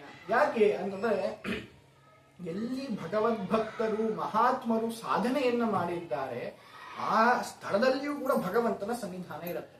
ಯಾಕಂದ್ರೆ ಭಗವಂತ ಅಲ್ಲಿ ಪ್ರತ್ಯಕ್ಷನಾಗಿರ್ತಾರೆ ಅಥವಾ ಭಗವಂತನ ಉದ್ದೇಶ ಮಾಡಿಕೊಂಡು ಅಲ್ಲಿ ಸಾಧನೆಯನ್ನ ಮಾಡಿರ್ತಾರೆ. ಹಾಗಾಗಿ ನಾವೇನ್ ಮಾಡ್ತೀವಿ, ಎಷ್ಟೋ ಸ್ಥಳಗಳಲ್ಲಿ ಈಗ ಯರಗೋಳದಲ್ಲಿ ಟೀಕಾರಾಯರ ಗುಹೆ ಇದೆ, ಅಲ್ಲಿ ಕೂಡ ಏನು ಅಂತಂದ್ರೆ ಅಲ್ಲಿ ಸುಧಾವನ್ನ ಕೂತು ಬರುತ್ತೆ. ಹಾಗಾಗಿ ಅವರ ಸನ್ನಿಧಾನ ಭಗವಂತನ ಸನ್ನಿಧಾನ. ಯಾಕೆಂದ್ರೆ ಒಂದೊಂದು ಪಂಕ್ತಿಯನ್ನು ಕೂಡ ಏನು ಅಂತಂದ್ರೆ ಆ ಪ್ರಾಣದೇವರ ಸಾಕ್ಷಿಯಾಗಿ ಪ್ರಾಣದೇವರು ಇರ್ತಾರೆ. ಪ್ರಾಣದೇವರು ಎಲ್ಲಿರ್ತಾರೋ ಅಲ್ಲಿ ದೇವರು ಇದ್ದೇ ಇರ್ತಾರೆ. ಹಾಗಾದ್ರೆ ಅದು ಕೂಡ ಯಾವ ಒಂದು ದೇವಸ್ಥಾನ ಪ್ರತಿಮೆಗಳಿಗೂ ಕೂಡ ಯಾವಾಗದಕ್ಕೂ ರೀತಿಯಲ್ಲೂ ಕಮ್ಮಿ ಇಲ್ಲ. ಹಾಗೆ ಆ ಒಂದು ನೈಮಿಷಾರಣ್ಯ ಕೂಡ ಭಗವಂತನ ವಿಶೇಷ ಅಧಿಷ್ಠಾನ. ಮತ್ತು ಅಲ್ಲಿ ಇನ್ನೊಂದು ನಿಮಿಷ ಎಂಬಂತಹ ಒಂದು ಹಣ್ಣು, ಆ ಹಣ್ಣು ಕೂಡ ಅಲ್ಲಿ ವಿಪುಲವಾಗಿ ಕಾಡಲ್ಲ. ಹಾಗಾಗಿ ಅದಕ್ಕೆ ನೈಮಿಷಾರಣ್ಯ. ಈ ರೀತಿಯ 3 ಕಾರಣಗಳಿಂದ ಆ ಸ್ಥಳಕ್ಕೆ ನೈಮಿಷಾರಣ್ಯ ಎಂಬಂತಹ ಒಂದು ಹೆಸರು ಬಂದಿದೆ. ಆ ಒಂದು ನೈಮಿಷಾರಣ್ಯ ಎಂಬಂತಹ ಕ್ಷೇತ್ರದಲ್ಲಿ ಏನ್ ಮಾಡ್ತಾರೆ, ಶೌನಕರು ಏನ್ ಮಾಡ್ತಾರೆ ಅಂತಂದ್ರೆ 1000 ವರ್ಷಗಳ ಯಾಗವನ್ನ ಮಾಡ್ತಾರೆ. ಯಾಕಂದ್ರೆ ಸ್ವರ್ಗಲೋಕ ಪ್ರಾಪ್ತಿಗಾಗಿ 1000 ವರ್ಷಗಳ ಕಾಲ ಯಾಗ ಮಾಡಬೇಕು ಸತ್ರವನ್ನ. ಹೇಗೆ ಅಂದ್ರೆ ಅದು 3 ಸತಿ ಮಾಡೋದು, ಅಂದ್ರೆ ದಿನದಲ್ಲಿ 3 ಬಾರಿ ಮಾಡೋದು, ಬೆಳಿಗ್ಗೆ ಮಧ್ಯಾಹ್ನ ಮತ್ತೆ ಸಾಯಂಕಾಲ. ಆ ರೀತಿಯಾಗಿ 3 ರೀತಿಯಾಗಿ 1000 ವರ್ಷಗಳ ಕಾಲ 3 ದಿನದಲ್ಲಿ 3 ಬಾರಿ ಯಜ್ಞಗಳನ್ನ, ಯಾಕೆ ಸ್ವರ್ಗ ಪ್ರಾಪ್ತಿಗಾಗಿ. ಹಾಗಾಗಿ ಅಲ್ಲಿಗೆ ಈ ರೀತಿಯ ಯಾಗವನ್ನ ಮಾಡ್ತಿದ್ದಾಗ ಏನಾಗತ್ತೆ ಅಂತಂದ್ರೆ ಸೂತಾಚಾರ್ಯರು ಬರ್ತಾರೆ. ಯಾವಾಗ ಬರ್ತಾರೆ ಅಂತಂದ್ರೆ ಒಂದು ಒಳ್ಳೆಯ ಶುಭ ದಿನದಲ್ಲಿ ಆ ಯಾಗ ಪ್ರಾತಃಸವನ ಅಂತನ್ನೋದು ಮುಗಿದಿರತ್ತೆ. ಆಗ ಸೂತಾಚಾರ್ಯರು ಬರ್ತಾರೆ. ಆ ಸೂತಾಚಾರ್ಯರು ಬಂದಾಗ ಅವರೆಲ್ಲರೂ ಕೂಡ ಎದ್ದು ನಿಂತು ಹರ್ಷೋದ್ಗಾರವನ್ನ ವ್ಯಕ್ತಪಡಿಸ್ತಾರೆ. ಯಾಕೆ ಅಂತಂದ್ರೆ ನಾವು ಮಾಡ್ತಿರುವಂತಹ ಒಳ್ಳೆ ಕೆಲಸದಲ್ಲಿ ಏನಾದರೂ ಕರಿದೆ ದೊಡ್ಡವರು, ಪಂಡಿತರೋ, ಸ್ವಾಮಿಗಳೋ, ಜ್ಞಾನಿಗಳೋ, ಮುತ್ತೈದೆಯೋ, ಬ್ರಾಹ್ಮಣರೋ ಬಂದ್ರು ಅಂದ್ರೆ ದೇವರು ಖಂಡಿತವಾಗಿಯೂ ಆ ಕಾರ್ಯವನ್ನ ಸ್ವೀಕಾರ ಮಾಡಿದ್ದಾನೆ ಅಂತ ಅರ್ಥ. ಯಾಕೆ ಅಂತಂದ್ರೆ ಕುಮಾರ ಸಂಭವದಲ್ಲಿ ಹೇಳ್ತಾನೆ ಕಾಳಿದಾಸ, ಏನು ಅಂತಂದ್ರೆ ಆ ರಾಜ ನಂದಿನಿಯನ್ನ ಕಾಯ್ತಾ ಇದ್ರೆ ಈ ನಂದಿನಿ ಏನ್ ಹೇಳತ್ತೋ ಅದನ್ನ ಕೇಳ್ತಿತ್ತಂತೆ, ಬಾ ಅಂದ್ರೆ ಬರ್ತಿತ್ತು. ಇದೆಲ್ಲ ಏನು ಅಂದ್ರೆ ಪ್ರಾಸಾದ ಚಿಹ್ನಾನಿ ಪುರಫಲಾನಿ ಅಂತ, ಅಂದ್ರೆ ಮುಂದೆ ಫಲ ನಿಶ್ಚಿತ ಆಗತ್ತೆ ಅನ್ನೋದಕ್ಕೆ ಇದೆಲ್ಲ ಲಕ್ಷಣಗಳು, ಚಿಹ್ನೆಗಳು, ಕುರುಹುಗಳು. ಅಂದ್ರೆ ಅವ್ರು ಬಂದ್ರು, ಮುತ್ತೈದೆ ಬಂದ್ರು, ಜ್ಞಾನಿಗಳು ಬಂದ್ರು, ದೊಡ್ಡವರು ಬಂದ್ರು ಅಂತಂದ್ರೆ ಮುಂದೆ ನಾವು ಮಾಡ್ತಿರೋ ಫಲ ಕರ್ಮಕ್ಕೆ ಫಲ ಆಗತ್ತೆ. ಅದು ಭಗವಂತ ಒಂದು ಸಂಕೇತ, ಸೂಚನೆಯಿಂದ ಮೆಸೇಜ್ ಕೊಟ್ಟು ಕಳಿಸ್ತಾನ ಅವ್ರ ಮೂಲಕವಾಗಿ. ಇದನ್ನ ನಾನು ತಗೊಂತೀನಪ್ಪ, ನೀವು ಮಾಡಿದ ಕರ್ಮವನ್ನು ನಾನು ಸ್ವೀಕಾರ ಮಾಡ್ತೇನೆ ಅಂತ ಹೇಳಿ. ಹಾಗೆ ಇವರು ಮಾಡಿದ ಸತ್ರಕ್ಕೆ ಸೂತಾಚಾರ್ಯರು ಬಂದ್ರು ಅಂತಂದ್ರೆ ಭಗವಂತ ಸಂದೇಶ ಕೊಟ್ಟು ಕಳಿಸ್ತಾರೆ. ಏನು, ನೀವು ಮಾಡುವಂತಹ ಕರ್ಮ ಅದು ಪರಿಪೂರ್ಣವಾಗಿ ಆಗತ್ತೆ ಮತ್ತು ಏನು ಫಲ ನೀವು ಕೇಳ್ತಿದ್ರೆ ಅದನ್ನು ನಾನು ಕೊಡ್ತೇನೆ ಅಂತ ಹೇಳಿ. ಹಾಗಾಗಿ ಅವರಿಗೆಲ್ಲ ಅರಿಗೆ ಪಾದ್ಯಾದಿಗಳನ್ನೆಲ್ಲ ಕೊಟ್ಟು ಉತ್ತಮ ಆಸನದಲ್ಲಿ ಅವನ್ನ ಕೂಡಿಸ್ತಾರೆ. ಕೂಡಿಸಿದ್ರೆಲ್ಲ ಎದ್ದು ನಿಂತು ಪ್ರಾರ್ಥನೆಯನ್ನ ಮಾಡ್ತಾರೆ. ನೀವು ಎಂಥವ್ರು ಅಂತಂದ್ರೆ ವೇದವ್ಯಾಸ ದೇವರಿಂದ ನೀವು ವಿದ್ಯೆಯನ್ನ ಪಡೆದವರು. ಅವರಿಗೆ ವೇದವ್ಯಾಸ ದೇವರಿಗೆ ಇಂಥದ್ದು ಗೊತ್ತಿಲ್ಲ ಅಂತಿಲ್ಲ, ಎಲ್ಲವೂ ಕೂಡ ವೇದವ್ಯಾಸ ದೇವರಿಗೆ ಗೊತ್ತಿದೆ. ಯಾಕೆ ಅಂತಂದ್ರೆ ಎಲ್ಲದಕ್ಕೂ ಸಾಕ್ಷಿ ಭಗವಂತ. ಯಾಕೆ ವೇದವ್ಯಾಸ ಅಂತಂದ್ರೆ ಏನು ಅಂತಂದ್ರೆ ವ್ಯಾಸ ಅನ್ನೋ ಶಬ್ದಕ್ಕೆ ಯಾದವರು ಅರ್ಥವನ್ನು ಹೇಳ್ತಾರೆ. ಸರ್ವತ್ರ ಸಂಸ್ಥಿತ ನಿಮಿತ್ ಬ್ರಹ್ಮಾದಿ ಸರ್ವ ಜಗತ ಸುವಿಶೇಷತೋವಿ ಸರ್ವತ್ರ ಸಂಸ್ಥಿತ ನಿಮಿತ್ ತತಯೇವ ಚಾಸ ವ್ಯಾಸಸ್ಸವೀತಿ ಶ್ರುತೇರಿತಿ ವ್ಯಾಸನಾಮನ್ ವಾಸಿಷ್ಠ ಕೃಷ್ಣ ಮಮ ದೇಹಿ ಕರಾವಲಂಬಂ ಅಂತ ಹೇಳಿ. ಆಸ ವ್ಯಾಸ ಅಂತ. ಆಸ ಅಂತಂದ್ರೆ ಸಂಸ್ಕೃತದಲ್ಲಿ ಅಸಭೂವಿ ಅನ್ನೋ ಧಾತು. ಅಂದ್ರೆ ಇರೋದು ಅಸ್ತಿತ್ವ ಎಲ್ಲಿದೆ ಅಂತಂದ್ರೆ ಎಲ್ಲ ಬ್ರಹ್ಮಾದಿ ಸರ್ವ ಜಗತ ಸುವಿಶೇಷ ತೋವಿ ಅಂತ ಹೇಳಿ. ಏನು ಅಂತಂದ್ರೆ ಬ್ರಹ್ಮನಿಂದ ಆರಂಭಿಸಿ ಒಂದು ಗುಣದಲ್ಲೂ ಕೂಡ ಭಗವಂತ ಹೇಳ್ತಾರಲ್ಲ, ಎಲ್ಲ ಕಡೆಗೂ ಕೂಡ ಚಿಂತ್ಯಾಕೆ ಮಾಡುತ್ತಿ ಚಿನ್ಮಯನಿದ್ದಾನೆ ಅಂತ ಹೇಳಿ. ಹಾಗೆ ಎಲ್ಲ ಕಡೆಯಲ್ಲೂ ಭಗವಂತ ಇದ್ದಾನೆ. ಆ ಭಗವಂತ ಹೇಗಿದ್ದಾನೆ ಅಂತಂದ್ರೆ ವಿಶೇಷವಾಗಿದ್ದಾನೆ. ವಿಶೇಷವಾಗಿದ್ದಾನೆ ಅಂದ್ರೆ ಸುವಿಶೇಷ ತೋವಿ, ವಿಶೇಷವಾಗಿ ಆಸ ಭಗವಂತ ಇದ್ದಾನೆ. ಆದ್ದರಿಂದ ಅವನನ್ನ ವ್ಯಾಸ ಅಂತ ಕರೀತಾರೆ. ಅಂತಹ ವೇದವ್ಯಾಸ, ಸರ್ವಜ್ಞರಾದಂತಹ ವೇದವ್ಯಾಸ ದೇವರಿಂದ ನೀವೆಲ್ಲವನ್ನು ಕೂಡ ಕಲ್ತಿದ್ದೀರಿ. ಹಾಗಾದರೆ ನೀವೆಲ್ಲವನ್ನು ಕೂಡ ಕಲ್ತಿದ್ದೀರಲ್ಲ, ನಮಗೆ ಒಂಚೂರು ಅದರ ಉಪದೇಶವನ್ನ ಮಾಡಿ. ಯಾಕೆ ಅಂತಂದ್ರೆ ಹಿಂದೆ ಹೇಳಿದಂತೆ ಈ ವೇದಗಳೆಲ್ಲವೂ ಕೂಡ ವಿರುದ್ಧವಾಗಿ ನಮಗೆ ಕಾಣುತ್ತೆ. ಮತ್ತಷ್ಟೇ ಅಲ್ಲ, ನಾವೇನೋ ಒಂಚೂರು ಶುರುವಿನ ಕಲಿಯುಗದ ಪ್ರಾರಂಭದಲ್ಲಿದ್ದೇವೆ. ಆದರೆ ಮುಂದೆ ಬರುವಂತಹ ಜನರು ಏನಂದ್ರೆ ಮಂದಮತಿಗಳು, ಸುಮಂದಮತಿಗಳಾಗಿದ್ದಾರೆ, ಮತ್ತೆ ದೌರ್ಭಾಗ್ಯದಿಂದ ಕೂಡಿರ್ತಾರೆ. ಅವರಿಗೆ ಒಂದು ಅಕ್ಷರವನ್ನ ಕಲಿಯೋದೇ ಕಷ್ಟ ಆಗಿರುತ್ತೆ. ಹಾಗಾಗಿ ದೇವರ ಕಡೆ ಇನ್ನ ಮಕ ಮಾಡೋದು ಭಾರಿ ಕಷ್ಟ. ಹಾಗಾಗಿ ನಾವು ಈ ವೇದಗಳನ್ನು ಅಧ್ಯಯನ ಮಾಡಿ ಮತ್ತೆ ಅಲ್ಲಿ ಹೇಳಿದಂತಹ ಯಾಗ ಯಜ್ಞಾದಿಗಳನ್ನ ಮಾಡಿ ಅದರಿಂದ ದೇವರನ್ನ ಒಲಿಸಿಕೊಂಡು ನಾವು ಮಾಡೋದನ್ನು ತುಂಬಾ ಕಷ್ಟ ಆಗತ್ತೆ. ಅದಕ್ಕೆ ಒಂದು ಸುಲಭವಾದ ಮಾರ್ಗ, ಯಾವ ಒಂದು ಕಥೆಯನ್ನ ಅಥವಾ ಯಾವ ಮಾರ್ಗದಲ್ಲಿ ಹೋದ್ರೆ ನಿಶ್ಚಯವಾಗಿಯೂ ಭಗವಂತನಲ್ಲಿ ಭಕ್ತಿ ಅನ್ನೋದು ಹುಟ್ಟತ್ತೆ, ಆ ಒಂದು ಮಾರ್ಗವನ್ನ ನಮಗೆ ತಿಳಿಸಿಕೊಡಿ ಅಂತ ಹೇಳಿ ಅವರು ಕೇಳ್ತಾರೆ. ಆಗ ಕೇಳಿದಾಗ ಅವ್ರು ಹೇಳ್ತಾರೆ, ಯಾಕೆ ಅಂತಂದ್ರೆ ಈ ಸಂಸಾರ ಅನ್ನೋದು ಆ ರೀತಿ ಘೋರ ಇದೆ. ಯಾಕಂದ್ರೆ ಒಮ್ಮೆ ನಾವು ಈ ಸಂಸಾರದಲ್ಲಿ ಬಂದ್ವಿ ಅಂತಂದ್ರೆ ಆ ಸಂಸಾರದಿಂದ ಮತ್ತೆ ತಿರುಗಿ ಹೋಗ್ಲಿಕ್ಕೆ ಸಾಧ್ಯನೇ ಇಲ್ಲ. ಆ ರೀತಿಯಾದಂತಹ ಬಂಧನದಲ್ಲಿ ಭಗವಂತ ಕಟ್ಟಿ ಹಾಕ್ತಾನೆ. ಅಭಿಮಾನ ಏನು ಅಂತಂದ್ರೆ ಅಭಿಮಾನ ಅಷ್ಟೇ. ಆ ಆನೆಗೆ ಒಂದು ದೊಡ್ಡ ಸರಪಳಿ ಹಾಕಿದ್ರೆ ಅದು ಬಿಚ್ಕೊಂಡು ಹೋಗ್ಲಿಕ್ಕೆ ಸಾಧ್ಯತೆ ಇದೆ. ಆದರೆ ಒಂದು ಅಭಿಮಾನ ಎಂಬಂತಹ ಸರಪಳಿ ಅಂದ್ರೆ ಅದನ್ನ ಟೇಮ್ ಮಾಡಿ ಮಾಡಿ ಮಾಡಿ ನೀ ಇಲ್ಲೇ ನಿಲ್ಲೋ ಅಂದ್ರೆ ಅದು ಅಲ್ಲೇ ನಿಲ್ಲುತ್ತೆ, ಸರಪಳಿ ಹಾಕ್ತೇವೆ. ಹಾಗೆ ನಮ್ಮ ಮನಸ್ಸು ಕೂಡ ಆನೆ ಇದ್ದಂತೆ. ಅದಕ್ಕೆ ಏನ್ ಸಾಮರ್ಥ್ಯ ಇದೆ ಅಂತಂದ್ರೆ ಎಲ್ಲ ಸಾಮರ್ಥ್ಯ ಇದೆ. ಏನ್ ಬೇಕಾದ್ ಅದಂತೆ ಮನಸ್ಸು ಮಾಡಿದ್ರೆ ಏನ್ ಬೇಕಾದ್ರೂ ಮಾಡ್ಬೋದು ಅಂತ. ಹಾಗೆ ಏನ್ ಬೇಕಾದ್ರೂ ಮಾಡುವಂತ ಸಾಮರ್ಥ್ಯ ಇದೆ. ಆದ್ರೆ ಆನೆಯನ್ನ ಹೇಗೆ ಸರಪಳಿ ಇಲ್ಲದೆ ಟೇಮ್ ಮಾಡಿ ಅಲ್ಲಿ ನಿಲ್ಲಿಸ್ತಾರ, ಹಾಗೆ ಭಗವಂತ ಏನ್ ಮಾಡಿದ್ದ ಅಂದ್ರೆ ಅಭಿಮಾನ ಎಂಬಂತಹ ಸರಪಳಿ. ಅದು ನಿಜವಾಗ್ಲೂ ಅದು ಒಂದ್ ಕ್ಷಣ ನಾವು ಬಿಟ್ಟು ಇವ್ರು ನಮ್ಮವರಲ್ಲ ಅಂದ್ರೆ ಮುಗಿತು, ಅಭಿಮಾನ ಹೋಯ್ತು. ಅದಕ್ಕೆ ಒಂದು ಕಥೆಯನ್ನು ಹೇಳ್ತಾರೆ, ಹೇಗೆ ಅಭಿಮಾನ ಇರುತ್ತೆ, ಅದರ ಅಭಿಮಾನದ ನರ್ತನೆ ಹೇಗಿರುತ್ತೆ ಅಂತಂದ್ರೆ, ಒಬ್ಬ ದೊಡ್ಡ ಶ್ರೀಮಂತನ ಮನೆ ಇತ್ತಂತೆ. ಅವ್ನು ಹೇಳ್ತಾರೆ, ಅವನು ಬೇರೆ ಯಾವುದೋ ಊರಲ್ಲಿ ಇರ್ತಾನೆ, ಮನೇಲಿ ಯಾರು ಇರೋದಿಲ್ಲ. ಆಗ ಅವ್ನು ಹೇಳ್ತಾನಂತೆ, ನಿಮ್ಮ ಮನೆಗೆ ಬೆಂಕಿ ಬಿದ್ದುಬಿಡುತ್ತು ಅಂತ ಆ ಶ್ರೀಮಂತನಿಗೆ ಯಾರೋ ಹೇಳ್ತಾರಂತೆ. ಅವನು ಓ ಅಂತ ಎದೆ ಹೊಡ್ಕೊಂಡು ಹೊರಡ್ತಾ ಇರ್ತಾನಂತೆ. ನನ್ನ ಮನೆ ನಾ ಎಷ್ಟು ಕಷ್ಟಪಟ್ಟು ಕಟ್ಸಿದ್ದೆ, ಹಂಗಿತ್ತು ಹೀಗಿತ್ತು ಮನೆ ಅಂತ. ಆಮೇಲೆ ತಕ್ಷಣದಲ್ಲಿ ಏನೇ ಒಬ್ಬ ಬಂದು ಹೇಳ್ತಂತೆ, ಇಲ್ಲ ಒಂದು ವಾರದ ಕೆಳಗಡೆ ಆ ಮನೇನ ನಿಮ್ಮ ಮಗ ಮಾರ್ಬಿಟ್ಟಿದ್ದಾನೆ ಅಂತ. ಓ ನಡಿ ಯಾರ್ತಾನೆ ಹೋ ಸುಟ್ಟದು ನನಗೇನಾಗ್ಬೇಕು. ಇದು ಅಭಿಮಾನದ ನರ್ತನೆ. ಹೀಗೆ ಕುಣಿಯತ್ತೆ ಅಭಿಮಾನ. ಆ ಮನೆ ನಂದಲ್ಲ ಅಂತಂದ್ರೆ ಸುಟ್ರೆ ಸುಳ್ಳಿ ಏನಾರಾಗ್ಲಿ, ಅದು ನಂದು ಅಂತ ಹೇಳ್ತು ಅಂದ್ರೆ ಒಂದು ಇಟಿಗೆ ಒಂದು ಮೊಳೆ ಹೊಡಿತು ಅಂದ್ರೆ ಬಂದ್ಬಿಡ್ತಾರೆ ಓನರು, ಯಾಕ್ರಿ ಮೊಳೆ ಹೊಡಿತೀರಾ ನೀವು ಅಂತ. ಅಷ್ಟು ಅಭಿಮಾನ. ನಮ್ಮ ಕೈ ಚುಚ್ಚದಂಗೆ ಆಡ್ತಾರೆ. ಮನೆಗೆ ಯಾವೊಂದು ಜಡವಾದ ವಸ್ತುವಿಗೆ ಮೊಳೆ ಹೊಡೆದರೆ ಅಷ್ಟು ಅಭಿಮಾನ. ಇನ್ನು ದೇಹದ ಮೇಲೆ, ಇನ್ನು ಆತ್ಮನ ಮೇಲೆ ಇನ್ನೆಷ್ಟು ಅಭಿಮಾನ. ಇಂತಹ ಅಭಿಮಾನದಲ್ಲಿ ಬಂಧನವನ್ನ ಮಾಡ್ತಾರೆ. ಇನ್ನೊಂದು ರೀತಿಯಾದಂತಹ ಬಂಧನ ಏನು, ಹೆಂಡತಿ ಮಕ್ಕಳು ತಂದೆ ತಾಯಿ ಅವರು ಬಂಧನವನ್ನ ಆ ಅಭಿಮಾನದಲ್ಲಿ ಬಂಧನವನ್ನ ಮಾಡ್ಬಿಡ್ತಾನೆ. ಹಾಗಾದ್ರೆ ಏನ್ ಮಾಡ್ಬೇಕು ನಾವು ಅಂದ್ರೆ, ನಾವೆಲ್ಲವನ್ನು ಬಿಟ್ಟು ಸನ್ಯಾಸ ಮಾಡಿಕೊಂಡು ಇವನ್ನೆಲ್ಲ ನಡು ನೀರಿನ ಕೈ ಬಿಟ್ಟು ಹೋಗ್ಬೇಕಾ ಅಂದ್ರೆ ಅಲ್ಲ ಅಂತ ಭಾಗವತ ಹೇಳುತ್ತೆ. ಯಾಕೆ ಅಂತಂದ್ರೆ, ಪ್ರಿಯೋವ್ರತ ಮಹಾರಾಜ ತಾನು ಎಲ್ಲವನ್ನು ಬಿಟ್ಟು ಸನ್ಯಾಸವನ್ನು ತೆಗೆದುಕೊಂಡು ನಾನು ಭಗವಂತನನ್ನ ಕಾಣ್ತೇನೆ ಅಂತ ಹೋದಾಗ ಬ್ರಹ್ಮದೇವರು, ಹುಚ್ಚ ನೀ ಹಾಗೆಲ್ಲ ಮಾಡಬಾರ್ದು, ಭಗವಂತನ ಸೃಷ್ಟಿಗೆ ಒಂದು ಅರ್ಥ ಇರುತ್ತೆ. ಯಾರನ್ನ ಯಾವುದಕ್ಕಾಗಿ ಯಾವ ರೀತಿ ಸೃಷ್ಟಿ ಮಾಡಿದ್ದಾನೆ ಆ ರೀತಿಯಲ್ಲೇ ಇರಬೇಕು. ನಿನ್ನನ್ನ ಪ್ರಜೋತ್ಪತ್ತಿಗಾಗಿ ಸೃಷ್ಟಿಯನ್ನ ಮಾಡಿದ್ದಾನೆ. ಮತ್ತೆ ಪ್ರಜೋತ್ಪತ್ತಿ ನಾವು ಸಂಸಾರದಲ್ಲೇ ಇದ್ಬಿಟ್ವಿ ಅಂತಂದ್ರೆ ಮತ್ತೆ ಭಗವಂತನನ್ನ ಕಾಣೋದು ಯಾವಾಗ ಅಂತಂದ್ರೆ, ಆ ಭಗವಂತನನ್ನ ಕಾಣೋದು ಹಿಂಗೆ ಅಂತಂದ್ರೆ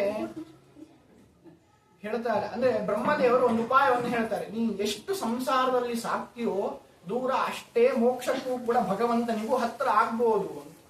ಅದಕ್ಕೊಂದು ಸಣ್ಣ ಉದಾಹರಣೆಯನ್ನ ಕಾಣಬಹುದು. ಹೆಂಗೆ ಅಂತಂದ್ರೆ, ಒಂದು ರಾಜ್ಯ ಇರುತ್ತೆ. ಆ ರಾಜ್ಯದ ವೈಶಿಷ್ಟ್ಯ ಏನು ಅಂತಂದ್ರೆ, ಎಲ್ಲರೂ ಕೂಡ ರಾಜ ಆಗ್ತಿರ್ತಾರಂತೆ. ಎಲ್ಲರಿಗೂ ರಾಜ್ಯ ಆಗುವಂತಹ ಒಂದು ಚಾನ್ಸ್ ಏನು ಅಂದ್ರೆ, ಒಂದೇ ವರ್ಷ ರಾಜ ಆಗಿರ್ಬೋದು, ಆಮೇಲೆ ಅವನು ಏನೇ ಇರ್ಬೋದು ಹಂಗೆ ಒಬ್ಬ ಭಿಕ್ಷಕ ಇರ್ತಾನಂತೆ. ಆ ಭಿಕ್ಷಕನಿಗೂ ರಾಜನನ್ನಾಗಿ ಮಾಡ್ತಾರಂತೆ. ಆದ್ರೆ ಒಂದು ವರ್ಷ ಆದ್ಮೇಲೆ ಅಲ್ಲಿ ಸಮಸ್ಯೆ ಏನು ಅಂತಂದ್ರೆ, ಆ ರಾಜನನ್ನ ಒಂದು ಆ ರಾಜ್ಯದ ಹೊರಗಡೆ ಗಡಿಯಲ್ಲಿ ಒಂದು ನದಿ ಇರುತ್ತೆ, ಆ ನದಿಯನ್ನ ದಾಟಿ ಕಾಡಿನಲ್ಲಿ ಬಿಟ್ಬಿಡ್ತಾರಂತೆ. ಬಿಟ್ಟುಬಿಡ್ತಾರೆ. ಸರಿ ಅಂತ ಹೇಳಿ ಎಲ್ಲರೂ ಕೂಡ ಏನಂದ್ರೆ ಹೆದರ್ತಿರ್ತಾರಂತೆ. ಯಾಕಂದ್ರೆ ದೊಡ್ಡ ಕಾಡು, ಕ್ರೂರ ಮೃಗ, ಒಂದು ವರ್ಷ ಏನೋ ಸುಖ ಅನ್ಬೋಡಿಸ್ತೀವಿ, ಆದ್ರೆ ಮುಂದೆ ಕತೆ ಏನು ಅಂತೇಳಿ ಎಲ್ಲರೂ ಕೂಡ ಹೆದರ್ತಾ ಇರ್ತಾರಂತೆ. ಸರಿ ಅಂತ ಹೇಳಿ ಇವನ್ಗೆ ರಾಜ್ಯ ಸಿಗತ್ತೆ, ಇವನ್ ರಾಜ ಆಗ್ತಾನೆ ಧೈರ್ಯ ಮಾಡಿ. ನಮ್ಮ ಮಂತ್ರಿಗಳದೆಲ್ಲ ಪರ್ಮನೆಂಟ್ ಪೋಸ್ಟ್, ಅವ್ರದೆಲ್ಲ ಏನ್ ಸಮಸ್ಯೆ ಇಲ್ಲ. ಆದ್ರೆ ರಾಜನ ಮಾತ್ರ ಈ ಹಣೆ ಬರ ಆಗತ್ತೆ. ಸರಿ ಅಂತ ಹೇಳಿ ಎಲ್ಲರೂ ಏನು ಅಂದ್ರೆ 6 ತಿಂಗಳು ಎಲ್ಲ ರಾಜರು ಏನ್ ಮಾಡ್ತಿರ್ತಾರೆ ಅಂದ್ರೆ 6 ತಿಂಗಳು ಚೆನ್ನಾಗಿ ಅನುಭವಿಸ್ತಾರೆ. ಎಲ್ಲ ಸುಖವನ್ನು ಕೂಡ ಅನುಭವಿಸಿ 6 ತಿಂಗಳು ಆದ್ಮೇಲೆ ಶುರು ಆಗುತ್ತೆ. ಇನ್ನು 6 ತಿಂಗಳು, ಇನ್ನು 5 ತಿಂಗಳು, 29 ದಿನ, ಹಿಂಗೆ ಕೌಂಟ್ ಡೌನ್ ಶುರು ಆಗತ್ತೆ. ಭಯ ಮುಗಿಸೋಯ್ತಲ್ಲ, ಯಾವ್ದು ಇರೋದಿಲ್ಲ ಅಂತೇಳಿ ಆ ವೈಭವದಲ್ಲೂ ಕೂಡ ದುಃಖವನ್ನ ಕಾಣ್ತಾ ಇರ್ತಾರೆ. ಸರಿ ಅಂತ ಹೇಳಿ ಇವನು ಏನ್ ಮಾಡ್ತಾನೆ, ಇನ್ನು ಖುಷಿ ಆಗ್ತಾ ಹೆಚ್ಚಾಗ್ತಾ ಹೋಗ್ತಿರತ್ತೆ. ಒಂದು 6 ತಿಂಗಳು ಕಳೆದ ಮೇಲೂ ಕೂಡ ಹೆಚ್ಚಾಗ್ತಾ ಹೋಗುತ್ತೆ. ಕೊನೆಗೆ ಎಲ್ಲರೂ ಕೂಡ ಸೇರ್ಕೊಂಡು ಸೆಂಡ್ ಆಫ್ ಕೊಡ್ತಾರೆ. ಆ ನದಿಯ ಒಂದು ಹತ್ತಿರ ಕರ್ಕೊಂಡ್ ಬರ್ತಾರೆ. ಇನ್ನೂ ಕೂಡ ನಗ್ನಗ್ತಾ ಇರ್ತಾನೆ ರಾಜ. ಏನು ಅಂತ ಮಂತ್ರಿಗಳನ್ನಂತೂ ತಲೆ ಕೆಟ್ಟು ಹೋಗ್ಬಿಡತ್ತೆ. ಎಲ್ಲ ರಾಜ ಹೋ ಅಂತ ಅಳ್ತಾರೆ, ನಾನು ಆಗಲ್ಲ ಬಿಟ್ಬಿಡಿ, ನಾನು ಕಸ ಬಳ್ಕೊಂಡು ಇದ್ದು ಬಿಡ್ತೀನಿ, ನಾನು ರಾಜ ಅಲ್ಲ ಏನಲ್ಲ ಅಂತ ಹೇಳ್ತಾರೆ. ಆದರೆ ನೀನು ಹೆಂಗೆ ಅಷ್ಟು ಖುಷಿಯಾಗಿದೆಯಾ ಅಂತಂದ್ರೆ ಅವನು ಹೇಳ್ತಾನೆ, ನನಗೆ ಇದ್ರ ಗೊತ್ತಿತ್ತು, ನಾ ಏನ್ ಮಾಡಿದೆ ಅಂದ್ರೆ ನಾನು ಯಾವಾಗ ರಾಜನಾದನೋ ತಕ್ಷಣದಲ್ಲಿ ಏನೇ ಆ ಕಾಡನ್ನ ಸ್ವಲ್ಪ ನೆಲಸಮ ಮಾಡಿ ಅಲ್ಲೊಂದು ಸುಂದರವಾದ, ಇದಕ್ಕಿಂತ ಸುಂದರವಾದಂತಹ ನಗರವನ್ನು ನಾನು ನಿರ್ಮಾಣ ಮಾಡಿದ್ದೀನಿ. ಇಲ್ಲಿ ರಾಜನಾಗಿದ್ದಾಗೆ ನಾನು ಅಲ್ಲಿ ವ್ಯವಸ್ಥೆ ಮಾಡಿಕೊಂಡೆ. ಹಾಗಾಗಿ ನೀವು ಇದನ್ನ ಕಳಿಸಿ, ಇದಕ್ಕಿಂತ ದೊಡ್ಡ ರಾಜ ಇನ್ನೂ ವೈಭೋಗದಿಂದ ಇರ್ತೀನಿ ಅಂತ ಹೇಳಿ ಆ ರಾಜ ಹೇಳ್ತಾನಂತೆ. ಹಂಗೆ ನಾವು ಈ ಸಂಸಾರದಲ್ಲಿ ಇದ್ದುಕೊಂಡೇನೆ ನಮಗೆ ಮೋಕ್ಷಕ್ಕೆ ಏನು ಬೇಕೋ ಆ ವ್ಯವಸ್ಥೆಯನ್ನ ಮಾಡ್ಕೋಬಹುದು. ಅಂದ್ರೆ ನಾವು ಸಂಸಾರದಲ್ಲಿ ಎಷ್ಟು ದೂರ ಸಾಕ್ತೇವೋ ಅಷ್ಟೇ ಹತ್ರ ಭಗವಂತನ ಕಡೆಗೂ ಸಾಗಲಿಕ್ಕೆ ಅವಕಾಶ ಉಂಟು ಅಂತ ಹೇಳಿ ಈ ಒಂದು ಸಣ್ಣ ದೃಷ್ಟಾಂತದಿಂದ ತಿಳ್ಕೋಬಹುದು. ಅದೇ ರೀತಿಯಾಗಿನೇ ಪ್ರಿಯವರದ ಮಹಾರಾಜನಿಗೆ ಬ್ರಹ್ಮದೇವರು ಉಪದೇಶ ಮಾಡ್ತಾರೆ. ಅಂದ್ರೆ ನಾವು ಸಂಸಾರದಲ್ಲಿ ಹೇಗಿರಬೇಕು ಅಂದ್ರೆ ಎಲ್ಲ ಬಿಟ್ಟು ಭಗವಂತನ ಕಡೆಗೆ ಹೋಗೋದಲ್ಲ. ಏನ್ ಮಾಡಬೇಕು ಅಂದ್ರೆ ಹೆಂಡತಿ, ಮಕ್ಕಳು, ತಂದೆ, ಕೆಲವು ಮನೆಯಲ್ಲಿ ತಂದೆ ತಾಯಿಗಳು ಧಾರ್ಮಿಕತೆಯಿಂದ ಇರ್ತಾರೆ, ಬೇರೆ ಪರಿವಾರದವ್ರು ಇರೋದಿಲ್ಲ. ಮಕ್ಕಳು ಧಾರ್ಮಿಕತೆಯಲ್ಲಿರ್ತಾರೆ, ತಂದೆ ತಾಯಿಗಳು, ಮಡದಿಯೋ, ಗಂಡ ಹೆಂಡತಿ, ಹೀಗೆ. ಆಗ ಏನ್ ಮಾಡ್ಬೇಕು ನಾವು ಅಂದ್ರೆ ಅವರೊಟ್ಟಿಗೆ ಸಾಮರಸ್ಯವನ್ನು ಕಾಯ್ಕೊಂಡು ಅವರನ್ನು ಕೂಡ ಏನ್ ಮಾಡ್ಬೇಕು, ಮೋಕ್ಷದ ಕಡೆ ಕರ್ಕೊಂಡು ಹೋಗ್ಬೇಕು. ಯಾಕೆ ಅಂದ್ರೆ ಭಗವಂತ ಶ್ರೀರಾಮಚಂದ್ರ ಏನು ನಮ್ಗೆ ಆದರ್ಶ ಪುರುಷ. ಅವನೇನಂತಾನೆ ಅಂತಂದ್ರೆ ತಾನು ಒಬ್ಬನೇ ಪರಂಧಾಮಕ್ಕೆ ಮೋಕ್ಷಕ್ಕೆ ಹೋಗಿಲ್ಲ. ಸಮಾಯಾತ ಸಮಾಯಾತ ಯೇ ಮೋಕ್ಷ ಪದೇಚ್ಛವ, ತಾನೊಬ್ಬನೇ ಹೋಗ್ಬಿಡುವುದಾಗಿತ್ತು. ಆದ್ರೆ ಯಾರ್ಯಾರು ಮೋಕ್ಷಕ್ಕೆ ಬರ್ತಿರೋ ಎಲ್ಲರೂ ಕೂಡ ಬನ್ನಿ ಅಂತ ಕೈ ಬೀಸಿ ಕರ್ಕೊಂಡು ತನ್ನವರನ್ನು ಕೂಡ ಕರ್ಕೊಂಡು ಹೋದ. ಹಾಗೆ ನಾವೊಬ್ಬರೇ ಸ್ವಾರ್ಥಿಗಳಾಗಿ ನಮ್ಗೆ ಏನ್ ಬೇಡ ಸರಿ, ಯಾರು ಏನಾದ್ರು ಒದ್ದಾಡ್ಕೊಳ್ಳಿ ಸಂಸಾರ, ಮನೇಲಿ ನಾನು ಹೋಗೋದೇ ಇಲ್ಲ, ಮನೆಗೆ ಮಠದಲ್ಲಿ ಇದ್ದು ಬಿಡ್ತೀನಿ, ಅಲ್ಲೇ ಇದ್ಕೊಂಡು ನಾನು ಮುಂದೆ ಅವಾಗ ಸನ್ಯಾಸನೋ ಇಲ್ಲ ಮೋಕ್ಷಕ್ಕೆ ಹೋಗ್ಬಿಡ್ತೀನಿ ಅಲ್ಲ, ಅದು ತಪ್ಪು ಅಂತ ಭಾಗವತ ಹೇಳುತ್ತೆ. ಹೆಂಡತಿ, ಮಕ್ಕಳು, ತಂದೆ ತಾಯಿ, ಎಲ್ಲ ಮಕ್ಕಳು, ಮೊಮ್ಮಕ್ಕಳು, ಅವ್ರಿಗೆಲ್ಲರಿಗೂ ಕೂಡ ಭಕ್ತಿಯನ್ನ, ಗುರು ಹಿರಿಯಲ್ಲಿ ಶ್ರದ್ಧೆಯನ್ನ, ಅವರಲ್ಲೂ ಕೂಡ ಭಯಭಕ್ತಿಯನ್ನ ಎಲ್ಲವನ್ನು ಕೂಡ ತುಂಬಿ ಅವರನ್ನು ಕೂಡ ಒಟ್ಟಿಗೆ ನಡ್ಕೊಂಡು ಹೋಗೋದೇ ಏನು ಅಂತಂದ್ರೆ ನಿಜವಾದ ಒಬ್ಬ ಯಜಮಾನನ ಕರ್ತವ್ಯ. ಇದು ಭಾಗವತ ಧರ್ಮ. ಹೊರತು ಯಾರೋ ಒಬ್ಬ ಸನ್ಯಾಸಿಗಳನ್ನು ನೋಡಿ ನಾವು ಹಂಗೆ ಹೋಗ್ಬಿಡ್ತೀವಿ ಅಂತ ಅನ್ನೋದಲ್ಲ. ಹಾಗಾಗಿ ಆ ರೀತಿಯಾದಂತಹ ಸಂಸಾರದಿಂದ ನಾವು ಏನ್ ಮಾಡಬೇಕು ಅಂತಂದ್ರೆ ಅದಕ್ಕೆ ಉಪಾಯವನ್ನ ಹೇಳಿ. ನಾವು ಕೂಡ ಅವ್ರೇನ್ ಕೇಳ್ತಾರೆ, ಆಯ್ತು ಹೇಳ್ತೇನೆ, ನಿಮ್ಗೆ ಏನ್ ಬೇಕು ಅಂತಂದ್ರೆ, ಹೇಗೆ ಯಶೋದೆಯ ಗರ್ಭದಲ್ಲಿ ಅಂದ್ರೆ ಯಶೋದೆಯ ಮಗನಾಗಿ ಕೃಷ್ಣ ಬಂದ, ವಸುದೇವ ದೇವಕಿಯರ ಗರ್ಭದಿಂದ ಹೇಗೆ ಅವತಾರವನ್ನ ಮಾಡಿದ ಆ ಒಂದು ವಿಷಯವನ್ನ ನಮಗೆ ಹೇಳಿ.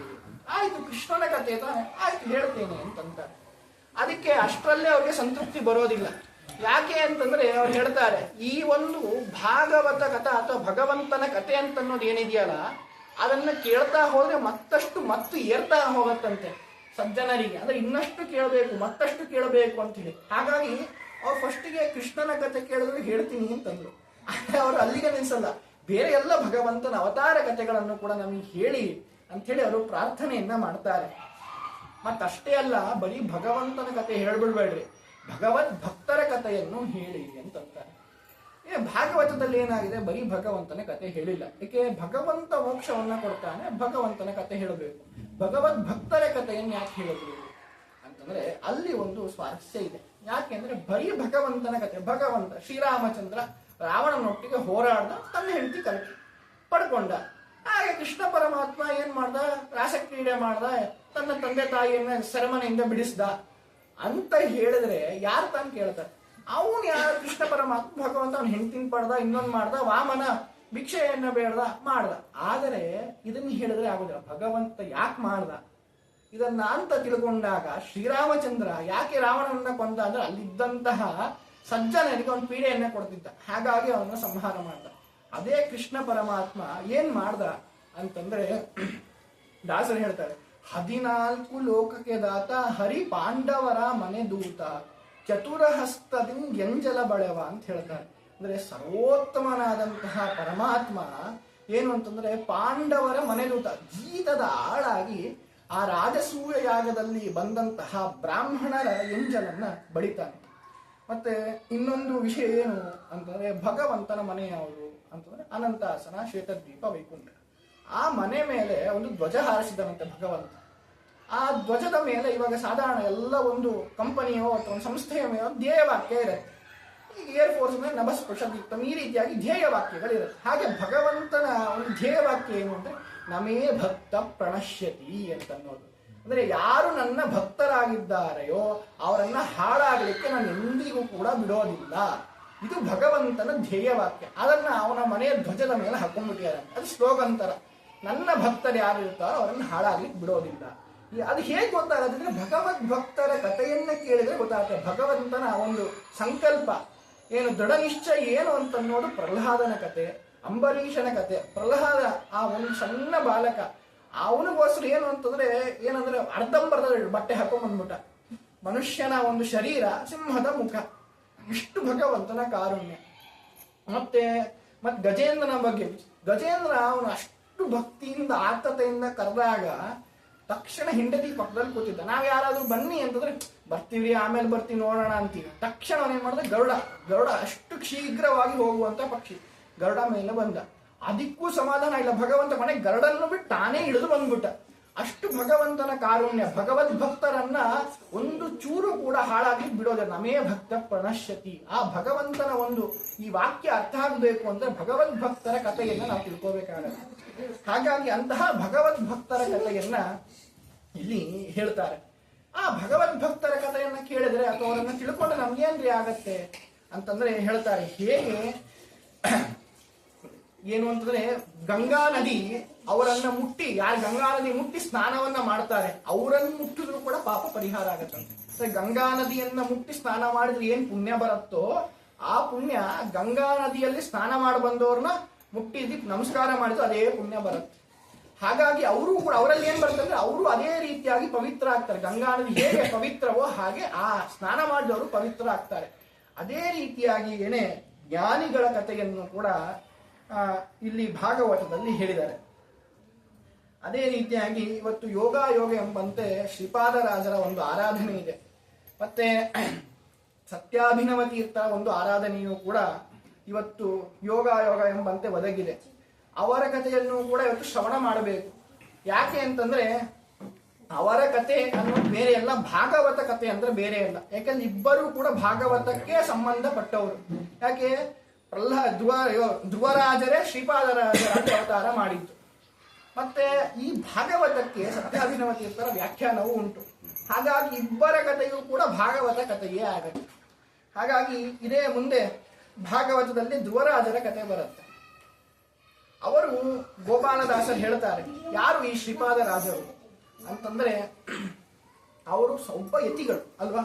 ಶ್ರೀಪಾದರಾಜರು ಯತಿಗಳು. ಹೇಗಿರಬೇಕು ಯತಿಗಳು ಅಂತಂದ್ರೆ ಹೇಳ್ತಾರೆ ಧರ್ಮಶಾಸ್ತ್ರದಲ್ಲಿ, ಒಂದು ರಾತ್ರಿ ಒಂದು ಊರಿನಲ್ಲಿ ಕಳೆದ್ರೆ ಮತ್ತೆ ಆ ಊರನ್ನ ಬಿಟ್ಟು ಇನ್ನೊಂದು ರಾತ್ರಿ ಬೇರೆ ಊರಿನಲ್ಲಿ ಮೊಕ್ಕಾಮನ್ನ ಹೂಡಬೇಕು ಅಂತ. ಅಂದ್ರೆ ಅಭಿಮಾನವನ್ನ ಬಿಟ್ಟಿರ್ಬೇಕು. ಯಾವುದೇ ರೀತಿಯಾದಂತ ಭೋಗ ಇತ್ಯಾದಿಗಳು ಇರಬಾರ್ದು. ಏನಿರ್ಬೇಕು? ಪೋರ್ಟೇಬಲ್ ಆಗಿರ್ಬೇಕು. ಒಂದು ಸಣ್ಣ ಬಟ್ಟೆ, ಒಂದು ಅವ್ರದ್ದೇನು ಅನುಷ್ಠಾನದ ಪಾತ್ರೆ, ಭಿಕ್ಷಾಗೆ ತಟ್ಟೆ, ಅಷ್ಟೇ ಅವ್ರು ಇಟ್ಕೊಂಡು ಓಡಾಡಬೇಕು. ಹಾಗಾಗಿ ಹೀಗಿರಬೇಕು. ಆದರೆ ಇಲ್ಲಿ ಇರುವಂತಹ ಲಕ್ಷ್ಮೀನಾರಾಯಣ ಯತಿಗಳು ಶ್ರೀಪಾದರಾಜರಾಗಿ ಹೇಗಾದ್ರು, ಯಾಕಾದ್ರು ಅಂತಂದ್ರೆ ಅದಕ್ಕೆ ಅದು ಭಗವಂತನ ಒಂದು ಆಶೀರ್ವಾದ, ಅವನ ಇಚ್ಛೆ. ಹೇಗೆ ಅಂತ ಅನ್ನೋದನ್ನ ಗೋಪಾಲದಾಸರು ಹೇಳ್ತಾರೆ. ಈ ಒಂದು ಶ್ರೀಪಾದರಾಜರು ಅಂದ್ರೆ ಧ್ರುವರಾಜರು ಅದಕ್ಕಿಂತ ಪೂರ್ವದಲ್ಲಿ ಒಬ್ಬ ರಾಜನಾಗಿರ್ತಾನೆ. ಆ ರಾಜ ಏನ್ ಮಾಡ್ತಾನೆ ಅಂತಂದ್ರೆ 95 ವರ್ಷಗಳ ಕಾಲ, ಇಡೀ ಜೀವನದಲ್ಲಿ 95 ವರ್ಷಗಳ ಕಾಲ ಭಗವಂತನನ್ನು ಕುರಿತು ತಪಸ್ಸನ್ನ ಮಾಡ್ತಾನಂತೆ. ಏನನ್ಸುತ್ತೆ ಆ ರಾಜರಿಗೆ ಅಂತಂದ್ರೆ 95 ವರ್ಷಗಳ ಕಾಲ ನಾನು ಇಷ್ಟು ಕಠಿಣವಾದ ತಪಸ್ಸನ್ನ ಮಾಡಿದೆ, ದೇವರು ನನಗೆ ದರ್ಶನವನ್ನೇ ಕೊಡ್ಲಿಲ್ಲ ಅಂತ ಹೇಳಿ ಬಹಳ ಮನನೊಂದು ತಪಸ್ಸನ್ನು ಬಿಟ್ಬಿಡ್ತಾರಂತೆ. ಅಷ್ಟೇ ಸಮಯಕ್ಕೆ ತಪಸ್ಸನ್ನ ಬಿಟ್ಟ ತಕ್ಷಣ ಅವರ ಪ್ರಾಣವೂ ಕೂಡ ಹೋಗುತ್ತೆ. ಹೋದ ಮೇಲೆ ಆ ಒಂದು ಏನು ರಾಜ ಇರ್ತಾನ ಅವನೇ ಧ್ರುವನಾಗಿ ಉತ್ತಾನಪಾದನಲ್ಲಿ ಹುಟ್ಟುತ್ತಾರೆ. ಹುಟ್ಟಿದಾಗ ಏನಾಗತ್ತೆ ಅಂತಂದ್ರೆ ಒಮ್ಮೆ ಸಣ್ಣ ಮಗು, 5 ವರ್ಷದ ಮಗು, ಆ ಮಗುವಿಗೆ ಒಂದು ಆಸೆ ಬರುತ್ತೆ. ಏನು ಅಂದ್ರೆ ನನ್ನ ತಂದೆ ದೊಡ್ಡ ರಾಜ, ಚಕ್ರವರ್ತಿ, ಅವನು ಸಭೆಯಲ್ಲಿ ಕೂತಿರ್ತಾನೆ, ನಾನು ಒಂದು ತೊಡೆಯ ಮೇಲೆ ಕೂತ್ಕೋಬೇಕು. ಆ ತೊಡೆ ಮೇಲೆ ಕೂತ್ಕೊಂಡು ಅವನೆಲ್ಲ ಮಂತ್ರಿಗಳ ಜೊತೆ ಮಾತಾಡ್ತಿರ್ತಾನೆ, ನಾನು ಅದರಲ್ಲಿ ಭಾಗವಹಿಸ್ಬೇಕು ಅಂತ ಒಂದು ಸಣ್ಣ ಆಸೆ ಮಗುವಿಗೆ. ಆಗ ಅವನು ಹೋಗ್ತಾನೆ ತೊಡೆ ಮೇಲೆ ಕೂತ್ಕೊಳ್ಳಿಕ್ಕೆ ಅಂತ ಮೆಟ್ಲತ್ತಾನೆ. ಅವನ ಮಲತಾಯಿ ದುಡ್ಡು ಬಿಡ್ತಾಳೆ, ಹೋಗು ನೀನು ಪ್ರಾರಬ್ಧವೇ ಅಂತ ಹೇಳಿ ದುಡ್ಡು ಬಿಡ್ತಾಳೆ. ಯಾಕೆ ಅಂತಂದ್ರೆ ಈ ಜಾಗ, ಈ ಒಂದು ಊರು ಏನಿದೆ ಅದು ನನ್ನ ಮಗನಿಗೆ ಮೀಸಲಾದದ್ದು. ನೀ ಏನಾದ್ರೂ ಅಲ್ಲಿ ಕೂತ್ಕೋಬೇಕು ಅಂದ್ರೆ ನೀನು ಮತ್ತೆ ಸತ್ತು ನನ್ನ ಹೊಟ್ಟೆಲಿ ಹುಟ್ಟು, ಆ ಹುಟ್ಟದಾಗ ನೋಡ ನೀನು ಕೂಡಿಸ್ಬೋದೋ ಏನೋ ಅಂತ ಹೇಳಿ ಅವಮಾನ ಮಾಡಿ ಕಳಿಸ್ಬಿಡ್ತಾರೆ. ನೋಡಿ ಆ ಸಣ್ಣ 5 ವರ್ಷದ ಮಗು ಅವಮಾನ ಆಗ್ಬಿಡತ್ತೆ ಅಂತ ಹೋಗಿ ಅಳ್ತಾ ಬಂದು ಜೋರಾಗಿ ಅವನ ಅಮ್ಮನ ಹತ್ರ ಹೇಳ್ತಾನೆ. ಯಾಕೆ ಅಂದ್ರೆ ಅವಳು ಎರಡನೇ ಹೆಂಡತಿ, ಧ್ರುವರಾಜನ ತಾಯಿ ಮೊದಲನೇ ಹೆಂಡತಿ. ಹಾಗಾಗಿ ರಾಜನಿಗೆ ಸ್ವಾಭಾವಿಕವಾಗಿ ಹೇಗೆ ಮಕ್ಕಳ ಮೇಲೆ, ಸಣ್ಣ ಮಕ್ಕಳ ಮೇಲೆ ಪ್ರಾಯ ಪ್ರೀತಿ ಜಾಸ್ತಿ, ಹಾಗೆ ಎರಡನೇ ಹೆಂಡತಿ ಮೇಲೆ ಆ ರಾಜನಿಗೆ ಉತ್ಥಾನ ಪಾದನೆ ಪ್ರೀತಿ ಜಾಸ್ತಿ. ಮೊದಲನೇ ಹೆಂಡತಿನ ಸ್ವಲ್ಪ ದೂರದಲ್ಲಿ ಇಟ್ಟಿರ್ತಾನೆ. ಹಾಗಾಗಿ ಆ ತಾಯಿ ಹತ್ರ ಹೋದಾಗ ಆ ತಾಯಿ ಏನ್ ಮಾಡ್ತಾಳೆ ನೋಡಿ ಅಂತಂದ್ರೆ, ಏನಾಯ್ತು ಅಂತ ಕೇಳಿದಾಗ ಈ ರೀತಿಯಾಗಿ ನನ್ನ ಚಿಕ್ಕಮ್ಮ ಈ ರೀತಿಯಾಗಿ ಬೈದ್ರು, ಅವಮಾನ ಮಾಡಿದ್ರು, ನಂಗೆ ತುಂಬಾ ಅವಮಾನ ಆಯ್ತು, ನಾನು ಹೇಗಾದ್ರೂ ಮಾಡಿ ಅಲ್ಲಿ ಕೂತ್ಕೊಳ್ಳೇಬೇಕು ಅಂತ ಹೇಳಿ ಏನ್ ಮಾಡ್ಬೇಕು ಅಂತ ತಾಯಿನ ಕೇಳ್ತಾನೆ. ನಾವಾದ್ರೆ ಹಂಗೆ ಬಾ ಒಂದ್ ಕೈ ನೋಡ್ಕೊಂಡೇ ಬಿಡ್ತೀನಿ ಅಂತ ಹೋಗಿ ಜಗಳ ಆಡ್ಬಿಡ್ತೀನಿ. ಆದ್ರೆ ಆ ತಾಯಿ, ಮಹಾತಾಯಿ ಏನ್ ಮಾಡ್ತಾಳೆ ಸುನೀತಿ ಅಂತಂದ್ರೆ, ಹೋಗು ಕೂಸೆ, ಕಾಡಿಗೆ ಹೋಗು, ಭಗವಂತನ ಬೇಡಿದರೆ ಎನ್ನೊಡೆಯನ ಬೇಡುವೆ, ಹಾಗಾಗಿ ನೀನು ದೇವರನ್ನ ಕೇಳ್ಕೊ, ಅವನೇನೋ ಒಂದು ನಿನಗೆ ಕರುಣೆಯನ್ನ ಮಾಡ್ತಾನೆ ಅಂತ ಹೇಳಿ ಆ 5 ವರ್ಷದ ಬಾಲಕನನ್ನ ಏನ್ ಮಾಡ್ತಾನೆ, ಕ್ರೂರವಾದ ಘೋರವಾದ ಕಾಡಿಗೆ ಏಕಾಂಗಿಯಾಗಿ ಕೊಟ್ಟು ಕಳಿಸ್ತಾನೆ. ನೋಡಿ ಏನು ಆ 5 ವರ್ಷದ ಮಗು ಏನು ಲೋಕಕ್ಕೆ ತಿಳಿಸ್ಕೊಡ್ತು ಅಂತಂದ್ರೆ, ತೊರೆದು ಜೀವಿಸಬಹುದೇ ಹರಿ ನಿನ್ನ ಚರಣಗಳ ಅಂತ, ತಾಯಿ ತಂದೆಯ ಬಿಟ್ಟು ತಪವ ಮಾಡಲು ಬಹುದು ಅಂತ ಅನ್ನೋದನ್ನ ತೋರಿಸ್ಕೊಟ್ಟವ್ರು ಯಾರು ಅಂದ್ರೆ ಸಣ್ಣ ಕೂಸು 5 ವರ್ಷದ ಮಗು ಧ್ರುವರಾಜರು ತೋರಿಸ್ಕೊಡ್ತಾರಂತೆ. ಸರಿ ಅಂತ ಹೇಳಿ ಅವರು ಕೊಟ್ಟು ಕಳಿಸ್ತಾರೆ. ಕೊಟ್ಟು ಕಳಿಸಿದ ಮೇಲೆ ಏನಾಗತ್ತೆ ಅಂದ್ರೆ, ದಾರಿಯ ಮಧ್ಯದಲ್ಲಿ ನಾರದರು ಸಿಗ್ತಾರೆ. ಆ ನಾರದರು ಸಿಕ್ಕಿ, ಯಾಕೆ ಭಗವಂತನ ಮುಂಚೆನೆ ಕೊಟ್ಟು ಕಳಿಸಿರ್ತಾರೆ. ಯಾಕೆ ಅಂತಂದ್ರೆ ಭಗವಂತನ, ಯಾಕೆ ಹಿಂದಿನ 95 ವರ್ಷ ತಪಸ್ಸಿತ್ತು ನೋಡಿ ಇವರ ಹತ್ರ, ಅದಕ್ಕೋಸ್ಕರ ಭಗವಂತ ಹಾಫ್ ವೇ ಬಂದಿದ್ದ ಅವ್ರ ಹತ್ರ. ಇನ್ನೊಂದು ಹಾಫ್ ವೇ ಬರೋನಿದ್ದ, ಅಷ್ಟರಲ್ಲಿ ಇವರು ಅಜನ್ಮ ಆಗ್ಬಿಟ್ರು, ಧ್ರುವರಾಜ ಹಿಂದಿನ ಜನ್ಮದಲ್ಲಿ. ಅದಕ್ಕೆ ಕರುಣೆಯಿಂದ ನಾರದರನ್ನ ಕೊಟ್ಟು ಕಳಿಸ್ತಾರೆ. ಕೊಟ್ಟು ಕಳಿಸಿ ಅವರು ಆ ಮಗುವಿಗೆ, ಕೂಸಿಗೆ ಉಪನಯನವನ್ನ ಮಾಡಿ ದ್ವಾದಶಾಕ್ಷರ ವಾಸುದೇವ ಮಂತ್ರವನ್ನು ಉಪದೇಶ ಮಾಡ್ತಾರೆ.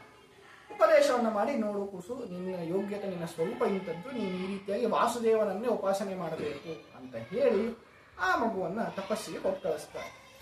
ಆದ್ರೆ ಇದರಿಂದ ನಾವೇನು ಯೋಚನೆ ಮಾಡ್ಬೇಕು, ತಿಳ್ಕೋಬೇಕು ಅಂತಂದ್ರೆ, ಅರ್ಜೆಂಟಲ್ಲಿ ನೀವು ಕೊಯ್ಕೋಬಾರ್ದು ಅಂತ. ಯಾಕೆಂದ್ರೆ ಆ ಹಿಂದಿನ ಒಂದು 95 ವರ್ಷ ತಪಸ್ಸು ಮಾಡ್ತಾರೆ, ಇನ್ನೊಂದು ಸ್ವಲ್ಪ ಮಾಡ್ಬಿಟ್ಟಿದ್ರೆ ಆ ಜನ್ಮದಲ್ಲೇ ಪ್ರತ್ಯಕ್ಷ ಆಗ್ತಿತ್ತು ಏನೋ, ದೇವ್ರಿಗೆ ಗೊತ್ತಿಲ್ಲ. ಅದಕ್ಕೊಂದು ಸಣ್ಣ ಒಬ್ರು ದೊಡ್ಡ ಅದ್ವೈತಿಗಳ ಒಂದು ಉದಾಹರಣೆಯನ್ನ ಹೇಳ್ತಾರೆ, ಈ ಒಂದು ಉಪಾಸನೆ ಹೇಗಿರಬೇಕು ಅಂತ ಅನ್ನೋದಕ್ಕೆ. ಏನು ಅಂತಂದ್ರೆ, ಅವರಿಗೆ ಬಹಳ ಕೃಷ್ಣನ ಮೇಲೆ ಪ್ರೀತಿ, ಮಧುಸೂದನ ಸರಸ್ವತಿಯವರು ಅಂತ ಅವ್ರ ಹೆಸರು. ಅವರು ಏನು ಅಂತಂದ್ರೆ, ಕೃಷ್ಣನ ಮೇಲೆ ಬಹಳ ವ್ಯಾಮೋಹ, ಬಹಳ ಪ್ರೀತಿ, ಅವ್ರಿಗೆ ಕೃಷ್ಣನ್ನ ಕಾಣಬೇಕು ಅಂತ ಬಹಳ ಆಸೆ.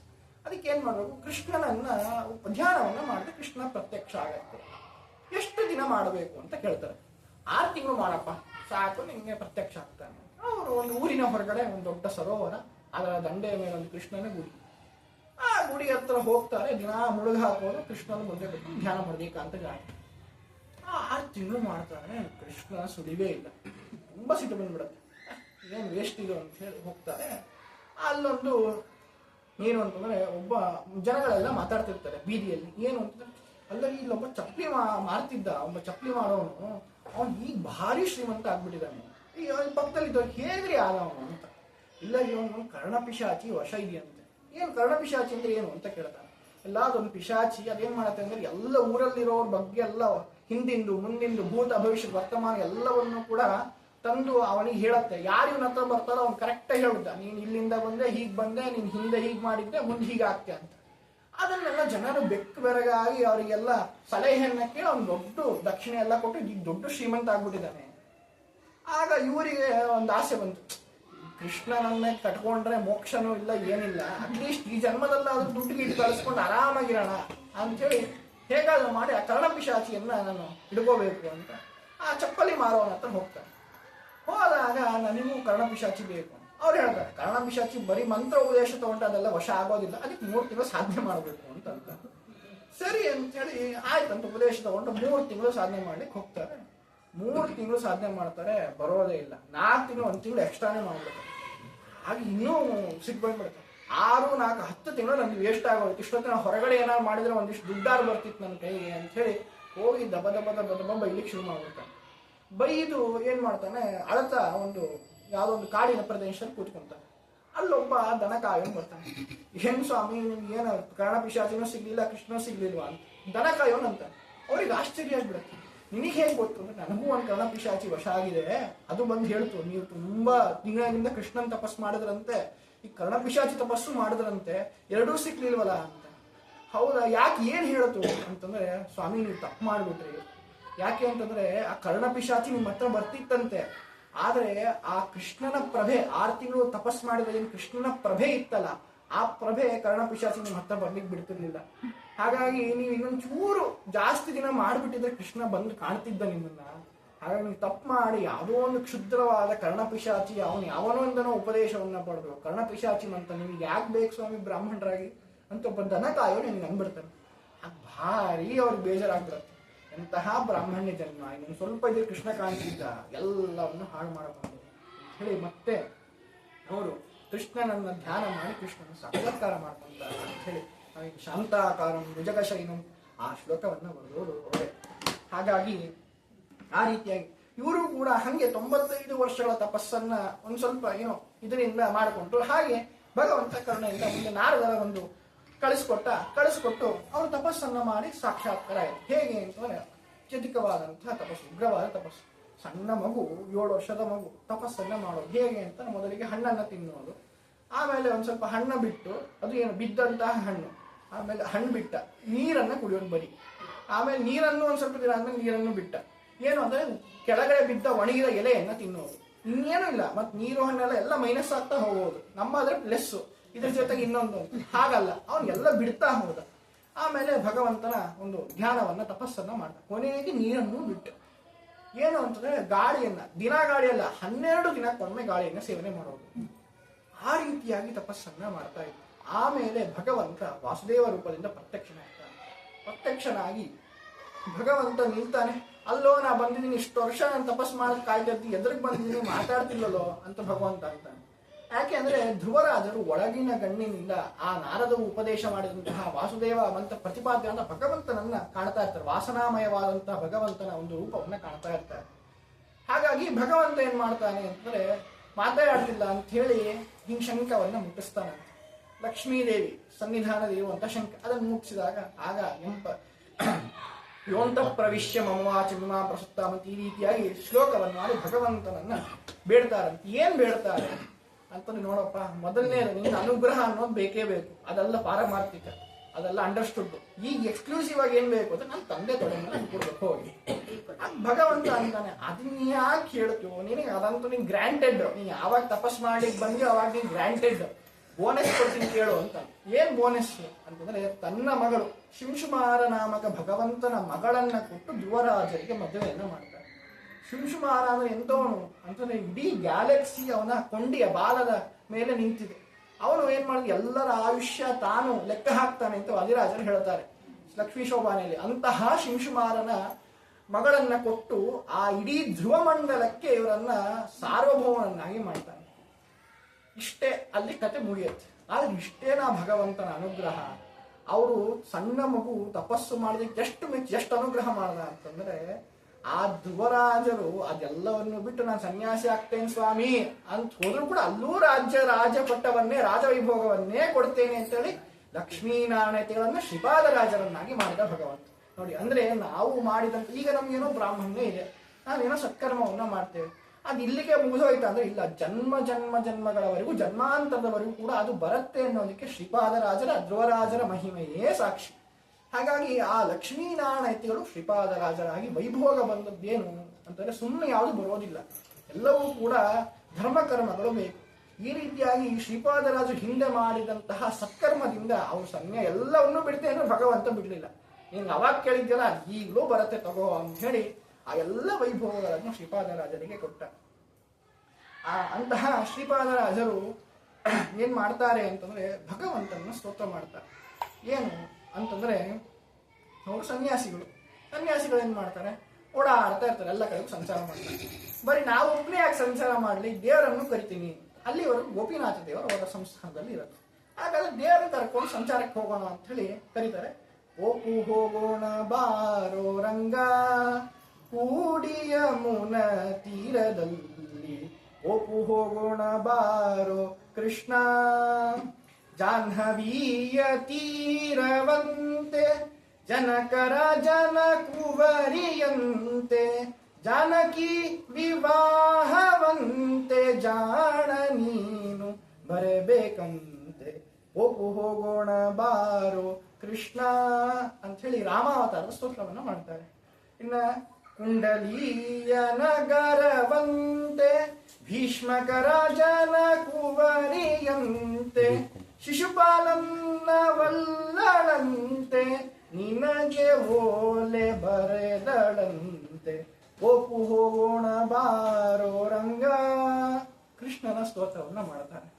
ಮತ್ತೆ ಕೊನೆಗೆ ಏನ್ ಮಾಡ್ತಾರೆ ಅಂತಂದ್ರೆ ಕೌರವಾರು ಪಾಂಡವಾರು ಲೆತ್ತವಾಡಿ ಸೋತರಂತೆ ರಾಜ್ಯವನ್ನು ಬಿಡಬೇಕಂತೆ ರಂಗ ವಿಠಲ ಬರಬೇಕಂತೆ ಪೋಪು ಹೋಗೋಣ ಬಾರೋ ಕೃಷ್ಣ ಅಂತಂದ್ರೆ ಬರ್ತೀನಿ ಅಂತಂದ ದೇವರು.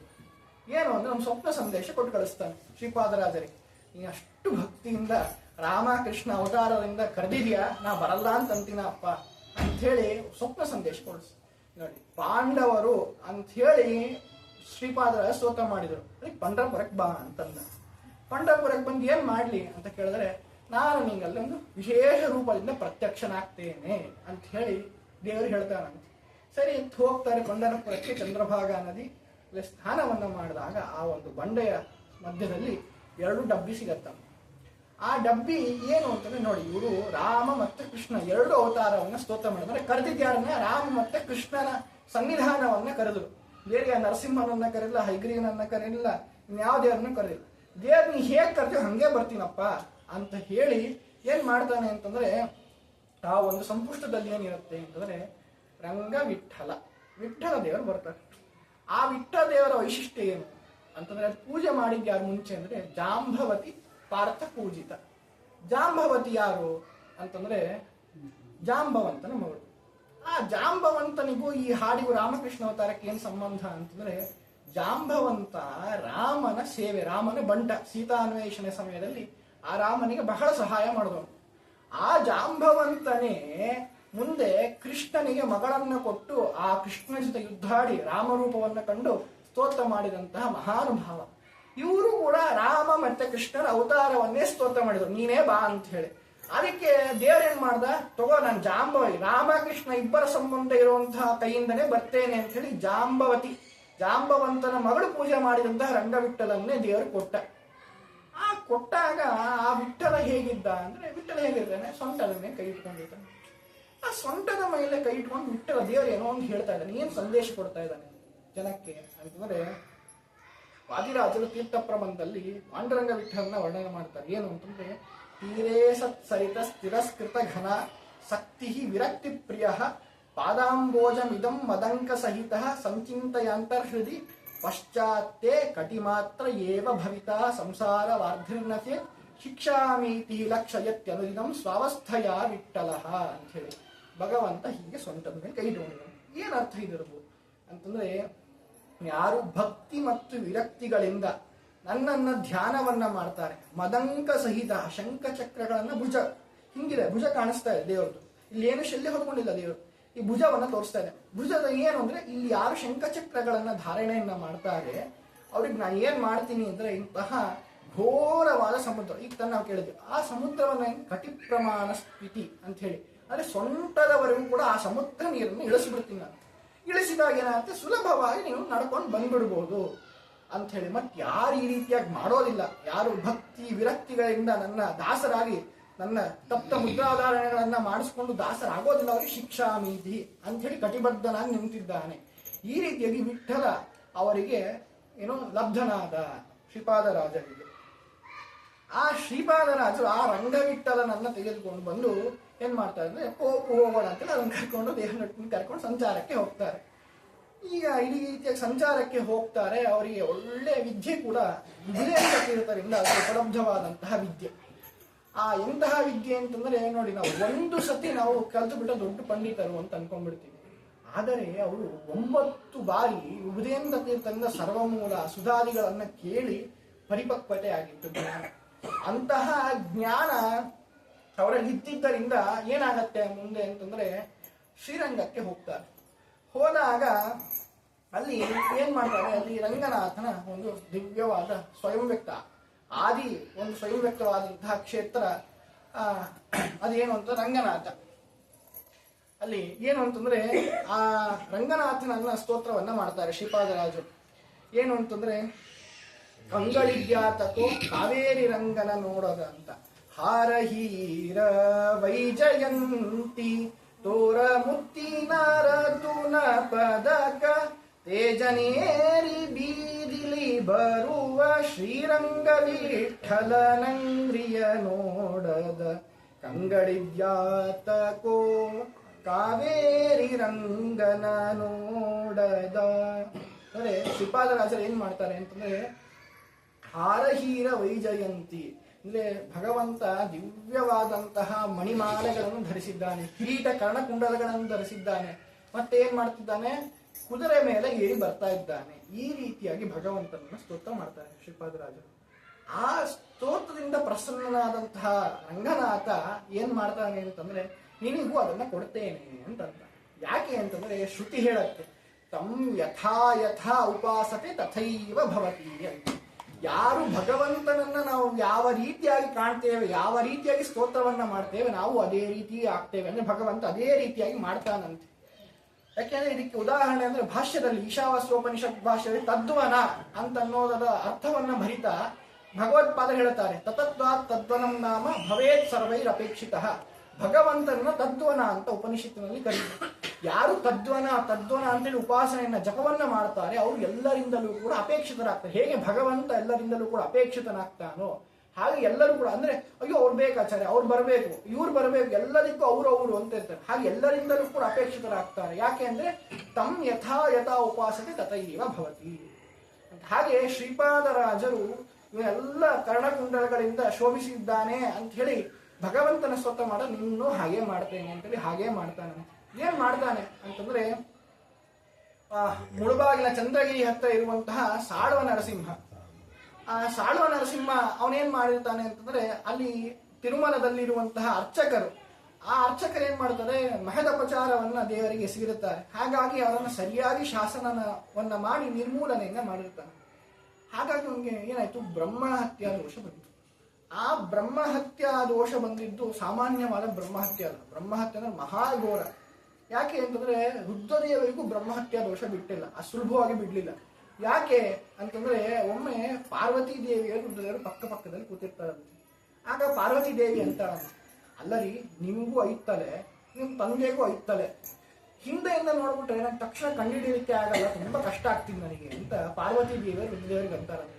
ಸರಿ ಅಂತ ಹೇಳಿ ತಗೋ ಅಂತ ಹೇಳಿ ಪರಶುವನ್ನ ಕೊಡ್ಲಿಯನ್ನು ತಗೊಂಡು ಕತ್ತಿಯನ್ನು ತಗೊಂಡು ಅವ್ರೇನ್ ಮಾಡ್ತಾರೆ, ಬ್ರಹ್ಮದೇವರ ಶಿರಸ್ಸನ್ನ ಛೇದನ ಮಾಡ್ಬಿಡ್ತಾರೆ, ಹಾರಿಸಿಬಿಡ್ತಾರೆ. ಆ ಒಂದು ಹಾರಿಸಿದ್ದಕ್ಕೆ ಅದು ಬ್ರಹ್ಮಹತ್ಯೆ ದೋಷ ಬಂತು.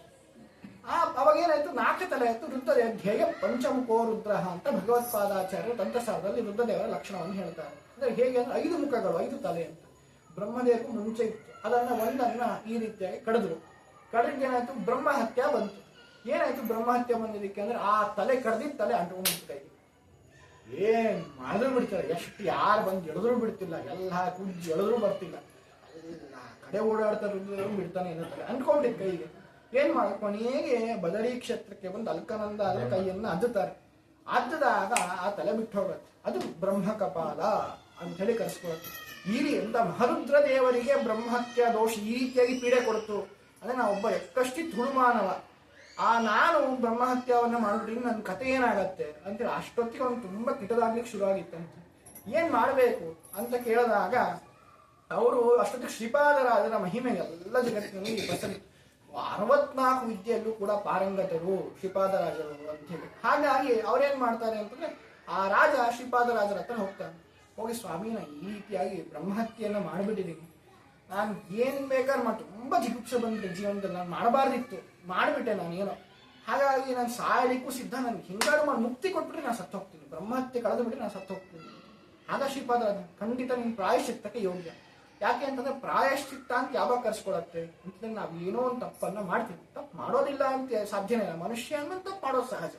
ಆದ್ರೆ ಒಂದು ಸತಿ ತಪ್ಪು ಮಾಡಿದ ಮೇಲೆ ಆ ತಪ್ಪು ಮಾಡಿದ್ದಕ್ಕೆ ಪಶ್ಚಾತ್ತಾಪ ಪಡೋದು ಹೇಗೆ ಅಂದ್ರೆ ನಾನು ಇನ್ನೊಂದ್ಸತಿ ಆ ತಪ್ಪನ್ನು ಎಂದಿಗೂ ಮಾಡೋದಿಲ್ಲ. ಯಾಕಾರು ಮಾಡಿದ್ನೋ ದೇವರೇ ನನ್ಗೆ ಯಾಕೆ ಆ ರೀತಿ ಬುದ್ಧಿ ಕೊಟ್ಟೆ ಅಂತ ಈ ರೀತಿಯಾಗಿ ಪಶ್ಚಾತ್ತಾಪದಿಂದ ಒದ್ದಾಡ್ಬೇಕು. ರಾತ್ರಿ ನಿದ್ದೆ ಬರಬಾರ್ದು, ಊಟ ಸೇರಬಾರ್ದು. ಈ ರೀತಿಯಾಗಿ ಪಶ್ಚಾತ್ತಾಪ ಅಂದೇನೋ ಪಶ್ಚಾತ್ತನ ನಂತರ ಪಾಪಕರ್ಮ ಮಾಡಿದ ನಂತರದಲ್ಲಿ ತಾಪ ಒದ್ದಾಡುವಿಕೆ ಅದನ್ನೇ ಪಶ್ಚಾತ್ತಾಪ ಅಂತ ಕರೀತಾರೆ. ನಾವು ಮಾಡುವಂತ ಪಶ್ಚಾತ್ತಾಪ ಸುಮ್ಮನೆ ಬಾಯಿ ಮಾತು ಮಾಡಬಾರ್ದಿತ್ರಿ ಅಂತ ಅನ್ನೋದು ಒಳ್ಳೆದಾಯ್ತು ಬಿಡು ಹಂಗಾಗಿದ್ದು ಅಂತ ಅನ್ಕೊಂತೀವಿ. ಇದು ಸರಿಯಲ್ಲ, ಪಶ್ಚಾತ್ತಾಪ ಅನ್ಸ್ಕೊಡೋದಿಲ್ಲ. ಹಾಗಾಗಿ ಅವ್ರು ಏನ್ ಮಾಡ್ತಾನೆ ಅಂದ್ರೆ ಮಾಡಬಾರ್ದಿತ್ತು, ಸಾಯ್ಲಿಕ್ಕೂ ಸಿದ್ಧ ಅಂತಂದಾಗ ಪಶ್ಚಾತ್ತಾಪ ಆಗುತ್ತೆ. ಆವಾಗ ಪ್ರಾಯಶ್ಚಿತ್ತ, ನಾವು ಯಾವುದೇ ಪ್ರಾಯಶ್ಚಿತ್ತ ಮಾಡಿಕೊಂಡಾಗ ಪಶ್ಚಾತ್ತಾಪ ಪೂರ್ವಕವಾಗಿ ಪ್ರಾಯಶ್ಚಿತ್ತವನ್ನ ಮಾಡ್ಕೋಬೇಕು. ಒಂದು ಪ್ರಧಾನವಾದದ್ದು ಏನು ಅಂತಂದ್ರೆ ಮುಂದೆ ಎಂದಿಗೂ ಕೂಡ ತಪ್ಪನ್ನ ಮಾಡಬಾರದು. ನಾವು ಯಾವುದೇ ಅಭಕ್ಷಣ ಆಗ್ಬೋದು, ಏನೇ ಆಗ್ಬೋದು, ಅದು ಏನೋ ಒಂದು ಮಾಡಿರ್ತೇವೆ, ಮಾಡಿಲ್ಲ ಅಂತಿಲ್ಲ. ಅದನ್ನ ನಂತರದಲ್ಲಿ ಪಶ್ಚಾತ್ತಾಪದಿಂದ ಪ್ರಾಯಶ್ಚಿತ್ತ ಮಾಡ್ಕೊಂಡ್ಮೇಲೆ ಎಂದಿಗೂ ಕೂಡ ಅದನ್ನ ಮಾಡಬಾರ್ದು. ಆದ್ರೆ ಸುಮ್ಮನೆ ಪ್ರಾಯಶ್ಚಿತ್ತ ಅಂತ ಹೇಳ್ತೀವಿ, ಅಗ್ನಿಷ್ಠ ಮಾಮನಿಷ್ಠ ಅಂತ ಹೇಳ್ತೀವಿ, ಮತ್ತೆ ಹೋಗಿ ಮತ್ ಪಾಪವನ್ನ ತಕ್ಷಣ ಸಂಜ್ಞಾನ ಮುಗಿದ ತಕ್ಷಣ ಪಾಪ ಮಾಡ್ತೇವೆ. ಅದು ಪ್ರಾಯಶ್ಚಿತ್ತ ಅಂತ ಕಸ್ಕೊಳ್ಳುತ್ತೆ. ಆ ಪ್ರಾಯಶ್ಚಿತ್ತ ಪಾಪವನ್ನ ತೊಳೆಯೋದು ಇಲ್ಲ. ಹಾಗಾಗಿ ಇವನು ಇಷ್ಟು ಪ್ರಾಯಶ್ಚಿತ್ತ ಆಗಿದೆ, ಪಶ್ಚಾತ್ತಾಪ ಆಗಿದೆ, ಪ್ರಾಯಶ್ಚಿತ್ತ ಕಾಲ ಮಾಡ್ತೇವೆ, ಅವನ ಪ್ರಾಯಶ್ಚಿತ್ತವನ್ನು ಮಾಡಿಸಿ ಬ್ರಹ್ಮಹತ್ಯದಿಂದ ಮುಕ್ತನಾಗಿದ್ದೀಯಾ ಅಂತ ಹೇಳಿ ಆ ನರಸಭೂಪಾಲನಿಗೆ ಏನ್ ಮಾಡ್ತಾರೆ, ಪ್ರಾಯಶ್ಚಿತ್ತವನ್ನು ಮಾಡಿ ಬ್ರಹ್ಮಹತ್ಯೆನೇ ಆ ಸ್ವಾಮಿ ಅಂತ ಹೇಳಿ ಕಾಲಿಗೆ ಬಿದ್ದು ಬಿಡ್ತಾನೆ. ಎಂತಹ ಬ್ರಹ್ಮಹತ್ಯೆಯಿಂದ ನನ್ನ ಕಾಪಾಡಬೇಕು ಅಂತ ಹೇಳಿ ಎಲ್ಲವನ್ನು ಸರ್ವಸ್ವವನ್ನು ದಾನ ಮಾಡಿಬಿಡ್ತಾನೆ. ಅಷ್ಟಕ್ಕೂ ಸಮಾಧಾನ ಆಗೋದಿಲ್ಲ. ಕೊನೆಗೆ ತನ್ನ ರಾಜತ್ವವನ್ನೇ ಕೊಟ್ಟು ಬಿಡ್ತಾನೆ.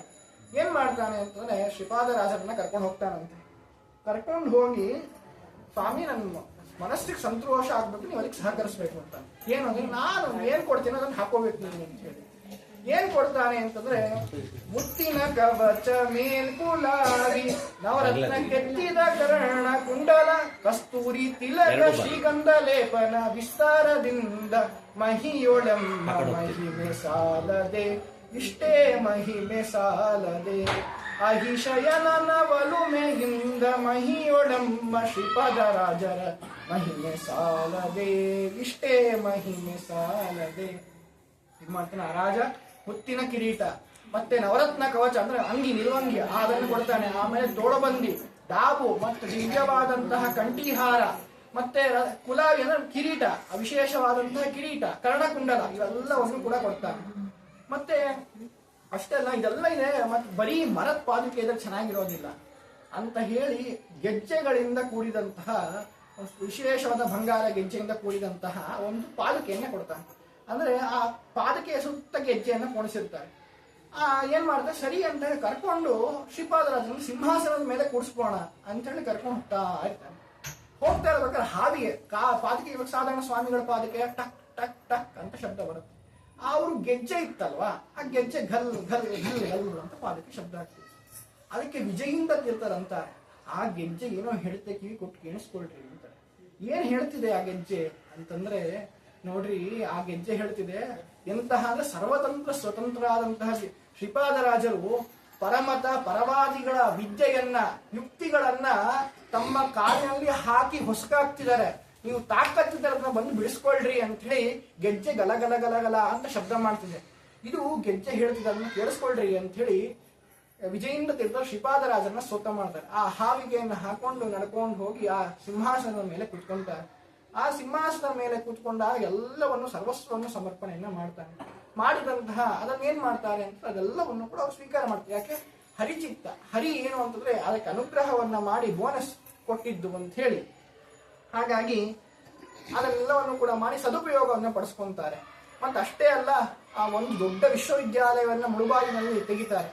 ಮತ್ತೆ ವ್ಯಾಸರಾಯರಂತಹ ದೊಡ್ಡ ಜ್ಞಾನಿಗಳನ್ನ, ಹೇಗೆ ಭಗವತ್ಪಾದಾಚಾರ್ಯರು ಟೀಕಾಟಿಪಾದರು ಆದ ನಂತರದಲ್ಲಿ ಯಾರು ವ್ಯಾಸ ಎಲ್ಲರೂ ಕೂಡ ಎಲ್ಲ ಜ್ಞಾನಿಗಳು ವ್ಯಾಸರಾಯರಿಗೆ ಹಣೆಯನ್ನ ಮಣಿಸಿ ನತಮಸ್ತಕರಾಗಿ ನಮೋ ನಮಃ ಅಂತಾರೋ ಅಂತಹ ವ್ಯಾಸರಾಯರನ್ನ ಸಿದ್ಧ ಮಾಡಿದವರು, ಪ್ರೇರೇಪಣೆ ಮಾಡಿದವರು ಶ್ರೀಪಾದರಾಜರು. ಯಾಕೆಂತಂದ್ರೆ ಸಾಧಾರಣವಾಗಿ ಪಾಂಡಿತ್ಯ ಅನ್ನೋದು ಹಲವು ಮಟ್ಟಗಳಲ್ಲಿ ಇರುತ್ತೆ, ಸ್ತರಗಳಲ್ಲಿ ಇರುತ್ತೆ. ಸಾಧಾರಣವಾಗಿ ಮೊದಲಿಗೆ ಅಧ್ಯಯನ ಮಾಡೋದು ಅದು ಒಂದು ಪಾಂಡಿತ್ಯ. ಅಧ್ಯಯನ ಮಾಡಿದರೆ ಅವರೊಂದು ಪಂಡಿತರು. ಅಧ್ಯಯನ ಮಾಡಿದ್ದನ್ನು ಅನುವಾದ ಮಾಡ್ತಾರೆ, ಅವ್ರು ಇನ್ನೂ ದೊಡ್ಡ ಪಂಡಿತರು. ಅಧ್ಯಯನ ಮಾಡಿದ್ದು ಮತ್ತು ಅನುವಾದ ಮಾಡಿದ್ದನ್ನು ಇನ್ನೊಬ್ರಿಗೆ ಹೇಳ್ಕೊಡ್ತಾರೆ, ಪಾಠ ಮಾಡ್ತಾರೆ, ಅವ್ರು ಅದಕ್ಕಿಂತ ಮುಂದಿನ ಪಾಂಡಿತ್ಯ. ಅಷ್ಟೇ ಅಲ್ಲರಿ, ಅವ್ರು ಅಧ್ಯಯನ ಮಾಡಿದ್ದನ್ನ ಪಾಠ ಮಾಡಿದ್ದು ಸರಿ ಅಂತ ಹೇಳ್ತಾರೆ, ವಾದ ಮಾಡ್ತಾರೆ, ವಾದ ಕೌಶಲ್ಯ ಅದು ಒಂದು ದೊಡ್ಡ ಪಾಂಡಿತ್ಯ. ಇದೆಲ್ಲ ವಾದ ಮಾಡಿದ್ದೆಲ್ಲ ಬರಿದಿಡ್ತಾರೆ, ಗ್ರಂಥ ರಚನೆ ಅದು ದೊಡ್ಡ ಪಾಂಡಿತ್ಯ. ಇಷ್ಟು ದೊಡ್ಡ ಪಾಂಡಿತ್ಯ, ಅದಕ್ಕಿಂತ ಮೇಲಿನ ಯಾವ್ದು ಪಾಂಡಿತ್ಯ, ಅಲ್ಟಿಮೇಟ್ ಯಾವುದು ಅಂತಂದ್ರೆ ಇದೆಲ್ಲ ಮಾಡುವಂತಹ ಶಿಷ್ಯನನ್ನ ತಯಾರು ಮಾಡೋದು, ಅದು ಅಲ್ಟಿಮೇಟ್ ಪಾಂಡಿತ್ಯ. ನೋಡ್ರಿ ಎಂತಹ ವ್ಯಾಸರಾಯರು, ಎಲ್ಲ ಖಂಡನ ವ್ಯಾಸತ್ರಯಗಳನ್ನ ಬರೆದಂತಹ ವ್ಯಾಸರಾಯರು, ಅವರನ್ನ ಸಿದ್ಧ ಮಾಡಿದವರು ಶ್ರೀಪಾದರಾಜರು. ಏನು ಅಂತಂದ್ರೆ ನ್ಯಾಯಾಮೃತ, ಅದಕ್ಕೆ ಆಕರ ಗ್ರಂಥ ಯಾವುದಂದ್ರೆ ಪ್ರಮಾಣ ಪದ್ಧತಿ. ಇದು ಪ್ರಮಾಣ ಪದ್ಧತಿ ನಮ್ಗೆ ನೋಡ್ಲಿಕ್ಕೆ ಸಣ್ಣದು, ವೇದಾಂತ ಪ್ರವೇಶ ಗ್ರಂಥ. ಆದರೆ ಆ ವೇದಾಂತ ಪ್ರವೇಶ ಗ್ರಂಥವಾದ ಪ್ರಮಾಣ ಪದ್ಧತಿ ನ್ಯಾಯಾಮೃತ ವಿಕಸನವಾಗುವಂತೆ ನೀರೆಳೆದು ಬೀಜ ಬಿತ್ತಿ ಪೋಷಣೆ ಮಾಡಿದವರು ಶ್ರೀಪಾದರಾಜರು. ಮತ್ತೆ ಚಂದ್ರಿಕಾ, ಅದು ಯಾವುದು ಅಂದ್ರೆ ಬ್ರಹ್ಮಸೂತ್ರ ತತ್ವಪ್ರಕಾಶಿಕ, ಅದರ ಮೇಲೆ ಆಧರಿಸಿದಂತಹ ಗ್ರಂಥ. ಹೇಗೆ ಟೀಕಾಕೃತ್ಪಾದರು ಯರಗೋಡ ಗುಹೆಯಲ್ಲಿ ಕೂತ್ಕೊಂಡು ಮಧ್ವಾಚಾರ್ಯ ಸಿದ್ಧಾಂತಕ್ಕೆ ಟೀಕಾಕೃತ್ಪಾದರ ಕಾಲದವರೆಗೂ ಯಾವ್ಯಾವ ಆಕ್ಷೇಪಗಳಿದೆಯೋ ಅದನ್ನೆಲ್ಲ ಹುಡುಕಿ ಹೆಕ್ಕಿ ನೋಡಿ, ಈ ಸಿದ್ಧಾಂತ ಮಧ್ವಾಚಾರ್ಯ ಸಿದ್ಧಾಂತಕ್ಕೆ ವಿರುದ್ಧವಾಗಿದೆ, ಇದು ಈ ರೀತಿಯಾಗಿ ಆಕ್ಷೇಪ ಮಾಡುತ್ತೆ, ಈ ಆಕ್ಷೇಪಕ್ಕೆ ಈ ರೀತಿಯಾಗಿ ಅರ್ಥ ಮಾಡಬೇಕು, ಈ ರೀತಿಯಾಗಿ ಸಮಾಧಾನವನ್ನ ಮಾಡಬೇಕು, ಈ ರೀತಿಯಾಗಿ ಭಗವತ್ಪಾದರ ಮಾತಿಗೆ ಅರ್ಥವನ್ನ ಮಾಡಬೇಕು ಅಂತ ಹೇಳಿ ಟೀಕಾಕೃತ್ಪಾದರು ಮಹದುಪಕಾರವನ್ನ ಮಾಡಿದ್ರು.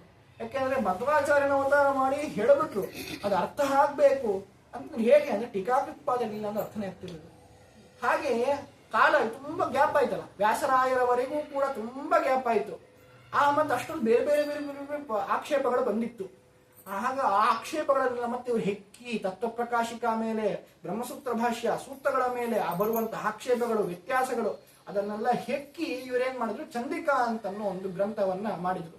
ಅಂದ್ರೆ ಹೇಗೆ ಟೀಕಾರಾಯರಿಲ್ಲ ಅಂದ್ರೆ ಮಧ್ವಾಚಾರ ಅರ್ಥನೇ ಆಗ್ತಿರ್ಲಿಲ್ಲೋ, ಹಾಗೆ ವ್ಯಾಸರಾಯರಿಲ್ಲ ಅಂದ್ರೆ ಸಾಧಾರಣವಾಗಿ ಟೀಕಾಕೃತ್ಪಾದ ನಿಜವಾದ ಮಾತಿನ ಅರ್ಥ ಆಗ್ತಿರ್ಲಿಲ್ಲ.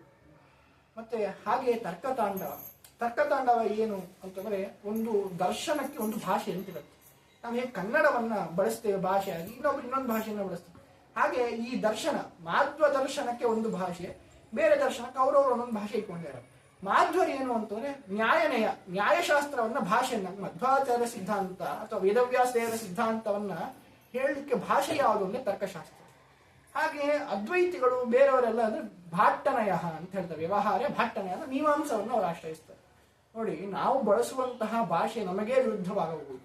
ಯಾಕೆ ಅಂತಂದ್ರೆ ತತ್ವಚಿಂತಾಮಣಿ ಗಂಗೇಶೋಪಾಧ್ಯಾಯ ಅಂತ ಒಬ್ಬ ನವೀನ ತಾರ್ಕಿಕ, ಅವ್ರೇನ್ ಮಾಡ್ತಾರೆ ಅಂತಂದ್ರೆ ಆ ತತ್ವಚಿಂತಾಮಣಿಯಲ್ಲಿ ಏನ್ ಮಾಡ್ತಾರೆ, ಅವರೆಲ್ಲ ನವೀನ ಏನು ಅಂತ ಕ್ರಾಂತಿ ಅಲ್ಲೋಲ ಕಲ್ಲೋಲ ಆಗ್ಬಿಡ್ತು. ಹಿಂದಿನವ್ರು ಹೇಳೋದೆಲ್ಲ ಕೂಡ ತಪ್ಪು, ಪ್ರಾಚೀನ ತರ್ಕವೇ ತಪ್ಪು, ನವೀನ ಅವ್ರದ್ದು ಹೊಸ ಸಿದ್ಧಾಂತವನ್ನು ತೆಗೆದ. ಅದೇನಂತೆ ಎಲ್ಲ ಆಚಾರ ಸಿದ್ಧಾಂತಕ್ಕೂ ಅದು ವಿರುದ್ಧ ಆಯ್ತು. ಅದನ್ನ ಇಟ್ಟುಕೊಂಡು ಯಾವ್ದು ಆಚಾರ ಸಿದ್ಧಾಂತಕ್ಕೆ ಏನ್ ವಿರೋಧ ಇದೆ, ಅದೇನ್ ತಪ್ಪು ಅಂತ ಹೇಳಿ ವಿಮರ್ಶೆ ಮಾಡಿ ಮಥನ ಮಾಡಿದಂತಹ ಗುಣದಂತಹದ್ದೇ ತರ್ಕತಾಂಡವ. ಈ ರೀತಿಯಾದಂತಹ ದಿವ್ಯವಾದ ವೇದೋಜ್ಜೀವನ, ಈ ರೀತಿಯಾದ ಅನೇಕ ಗ್ರಂಥಗಳನ್ನ ವ್ಯಾಸರಾಯರು ಕೊಟ್ಟಿದ್ದಾರೆ. ಅದೆಲ್ಲ ಕಾರಣೀಕರ್ತರು ಶ್ರೀಪಾದರಾಯ, ಎಲ್ಲ ಕೀರ್ತಿಯು ಕೂಡ ಶ್ರೀಪಾದರಾಜರಿಗೆ ಸಲ್ಲಬೇಕು. ಮತ್ತೆ ಅಷ್ಟೇ ಅಲ್ಲ, ಪ್ರಧಾನವಾಗಿ ನಮಗೇನ್ ಬಂತಿದ್ರಲ್ಲಿ ಅಂತಂದ್ರೆ ವಿಶೇಷವಾಗಿ ಸ್ತ್ರೀಯರು ಚಿರವಣಿಗಳಾಗಿರ್ಬೇಕು ಶ್ರೀಪಾದರಾಜರಿಗೆ. ಯಾಕೆ ಅಂತಂದ್ರೆ ನಾನು ಜಗನ್ನಾಥದಾಸರ ಬಗ್ಗೆ ಹೇಳ್ಬೇಕಾದ್ರೆ ಕೇಳ್ತೇನೆ, ಏನು ಅಂತಂದ್ರೆ ಅವ್ರದ್ದು ಮಡಿ ಇತ್ರಿ. ಏನ್ ಮಡಿ ಅಂತಂದ್ರೆ ಅದನ್ನ ಹೊರಗಡೆ ತಿಂತಿರ್ಲಿಲ್ಲ, ಅದಕ್ಕೆ ಕುಳಿತಿರ್ಲಿಲ್ಲ, ಮಡಿಯಲ್ಲ. ಯಾರು ಕನ್ನಡ ಮಾತಾಡ್ತಾರೆ, ಕನ್ನಡವನ್ನ ಕೇಳಿದ್ರೆ ಸ್ನಾನ ಮಾಡೋದು. ಅಂದ್ರೆ ಇದು ಭಾಷೆ, ಸಂಸ್ಕೃತ ಭಾಷೆ, ಗೀರ್ವಾಣ ದೇವ ಭಾಷೆ ಅಂತ ಹೇಳಿ ಇದು ತುಂಬಾ ಮಡಿ. ಹಾಗಾದ್ರೆ ಆ ಕನ್ನಡ ಭಾಷೆ ಅದು ಪ್ರಾಕೃತ ಭಾಷೆ, ಹಾಗಾಗಿ ಅದನ್ನ ಕೇಳೋದು, ಮಾತಾಡೋದು, ಬಳಸೋದು ಅದು ಸರಿ ಬರ್ತಿಲ್ಲ. ಮಡಿ, ಸಂಸ್ಕೃತವನ್ನ ಮಾತಾಡೋರು ಶುದ್ಧತೆಯನ್ನ ಕಾಪಾಡೋದು, ಬೇರೆ ಭಾಷೆಯನ್ನ ಮಾತಾಡೋದ್ರ ಅದು ಒಂದು ಮಡಿ. ಅಂತಹ ಮಡಿ ಜಗನ್ನಾಥದಾಸರ ಕಾಲಕ್ಕೆ. ಹಾಗಾಗಿ ನಾವು ವಿಜಯದಾಸರ ಬಳಿ ಹೋಗಿ ಸಂಪರ್ಕವನ್ನ ಮಾಡಿಲ್ಲ. ಯಾಕೆಂದ್ರೆ ಅವ್ರು ಕನ್ನಡದ ದಾಸರು, ಕನ್ನಡವನ್ನ ಬಳಸ್ತಾರೆ, ಕನ್ನಡದಲ್ಲಿ ಹಾಡಾಡ್ತಾರೆ ಅಂತ ಹೇಳಿ. ಹಾಗೆ ನೋಡಿ, ಜಗನ್ನಾಥದಾಸರ ಕಾಲಕ್ಕೆ ಹೀಗಿತ್ತು ಅಂದ್ರೆ ಶ್ರೀಪಾದರಾಜರ ಕಾಲಕ್ಕೆ ಹೇಗಿರ್ಲಿಕ್ಕಿಲ್ಲ. ಆಗಿನ್ನೂ ಕೂಡ ದೊಡ್ಡ ಘನಘನ ವಿದ್ವಾಂಸ ಹೆಣ್ಣು ಮಕ್ಕಳು ಕೂಡ ವೇದಾಂತ, ತರ್ಕ ವ್ಯಾಕರಣಗಳನ್ನ, ಅಲಂಕಾರ ಶಾಸ್ತ್ರಗಳನ್ನ ವಾದ ಮಾಡುವಂತಹ ಮಟ್ಟದಲ್ಲಿ ಇತ್ತು. ಪ್ರತಿಯೊಬ್ಬ ಮನೆಯಲ್ಲೂ ಕೂಡ ಹೆಣ್ಣು ಮಕ್ಕಳು ಅಲಂಕಾರ ಶಾಸ್ತ್ರ, ವ್ಯಾಕರಣ ಶಾಸ್ತ್ರ, ಕಾವ್ಯ, ಸಾಹಿತ್ಯ ಇವೆಲ್ಲವನ್ನು ಓದ್ಕೊಂಡು ಅವರು ಏನೋ ವಾದವನ್ನ ಮಾಡುವ ಸಾಮರ್ಥ್ಯ ಇತ್ತು. ಹಂಗಿದ್ದ ಕಾಲದಲ್ಲಿ ಶ್ರೀಪಾದರಾಜರು ಏನ್ ಮಾಡ್ತಾರೆ, ಆಲೋಚನೆಯನ್ನ ಮಾಡ್ತಾರೆ. ಭಗವತ್ಪಾದಾಚಾರ್ಯರು ಕೀರ್ತನೆಗಳನ್ನ ಮಾಡಿದ್ದಾರೆ, ಭಕ್ತಿ ಪಂಥವನ್ನ ಹುಟ್ಟಾಕಿದ್ದಾರೆ. ನರಹರಿ ತೀರ್ಥರು ಟೀಕಾಕೃತ್ಪಾದ ಮಾಡಿದ್ದಾರೆ, ಪದ್ಮನಾಭ ತೀರ್ಥರು ಕೂಡ ಮಾಡಿದ್ದಾರೆ. ಆದರೆ ಕಾಲಾನುಕ್ರಮದಿಂದ ಏನಾಯ್ತು ಅಂತಂದ್ರೆ ಪರಕೀಯರ ದಾಳಿ ಆಗ್ಬೋದು, ಅಥವಾ ಕಲಿಕಾಲದ ವಶದಿಂದ ಸಂಸ್ಕೃತ ಅನ್ನೋದು ಎಲ್ಲರಿಗೂ ಎಟಕದೇ ಇರುವಂತದ್ದಾಯ್ತು. ನಾವು ಯಾವಾಗ ಭಾಷೆಯನ್ನೇ ಕಲಿಯಿಲ್ಲ ಅಂದ್ರೆ ಶಾಸ್ತ್ರವನ್ನೇ ಕಲಿಯೋದು ಹೇಗೆ, ಅದರಲ್ಲಿರುವಂತಹ ಪ್ರಮೇಯವನ್ನು ಅರ್ಥ ಮಾಡ್ಕೊಳ್ಳೋದು ಹೇಗೆ? ಯಾಕೆ ಗಂಡಸರಿಗೂ ಕೂಡ ಸಂಸ್ಕೃತ ಅನ್ನೋದು ಎಟಕದೇ ಇರೋ ಮಟ್ಟಕ್ಕೆ ಆಗ್ಬಿಡುತ್ತೆ.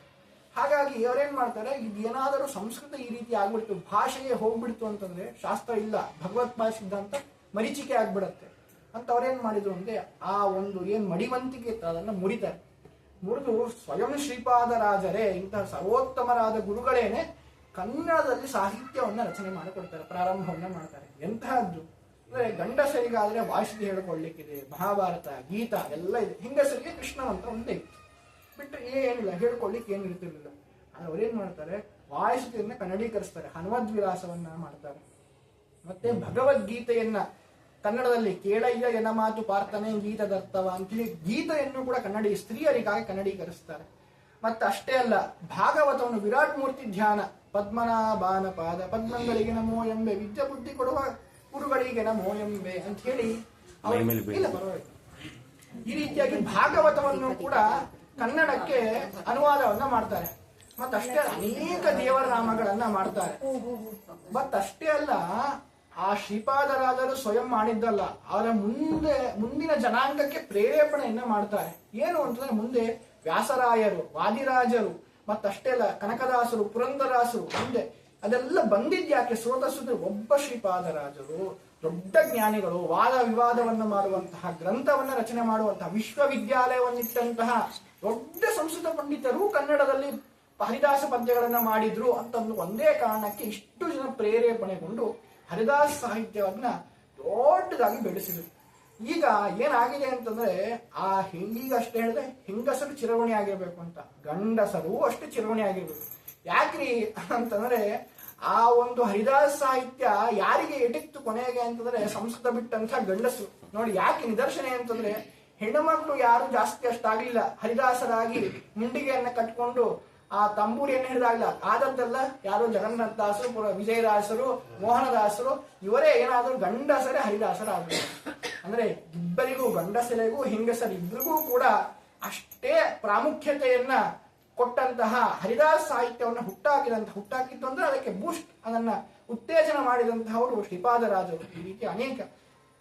ಕೊನೆಯದಾಗಿ ಈ ದಿನ ಏನು ಅಂತಂದ್ರೆ ಅವರು ಜ್ಯೇಷ್ಠ ಬಹುಳ ಚತುರ್ದಶಿ ದಿನ ಅವರು ಹರಿಪಾದವನ್ನ ಸೇರ್ತಾರೆ, ಬೃಂದಾವನವನ್ನ ಸೇರ್ತಾರೆ. ಬೃಂದಾವನ ಅಂತಂದ್ರೆ ಏನು? ಬೃಂದಾರಕರು ಅಂದ್ರೆ ಭಕ್ತರು, ಅವನ ಅಂದ್ರೆ ರಕ್ಷಣೆ ಮಾಡೋದು.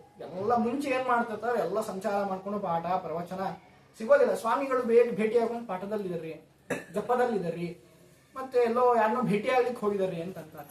ಅದಕ್ಕೆ ಕೊನೆ ಏನ್ ಮಾಡ್ತಾರೆ ಅಂದ್ರೆ ಭಕ್ತಿಯಿಂದ ಭಕ್ತರ ಮೇಲೆ ಏನ್ ಮಾಡ್ತಾರೆ ಅಂತಂದ್ರೆ, ನಾನು ಒಂದ್ ಕಡೆ ಕೂತ್ಬಿಡ್ತೀನಪ್ಪ, ಈಗ ಎಲ್ಲರೂ ಬನ್ನಿ, free time full schedule free ನಂದು ಅಂತ ಹೇಳ್ತಾರೆ. ಅದನ್ನೇ ವೃಂದಾವನ ಪ್ರವೇಶ.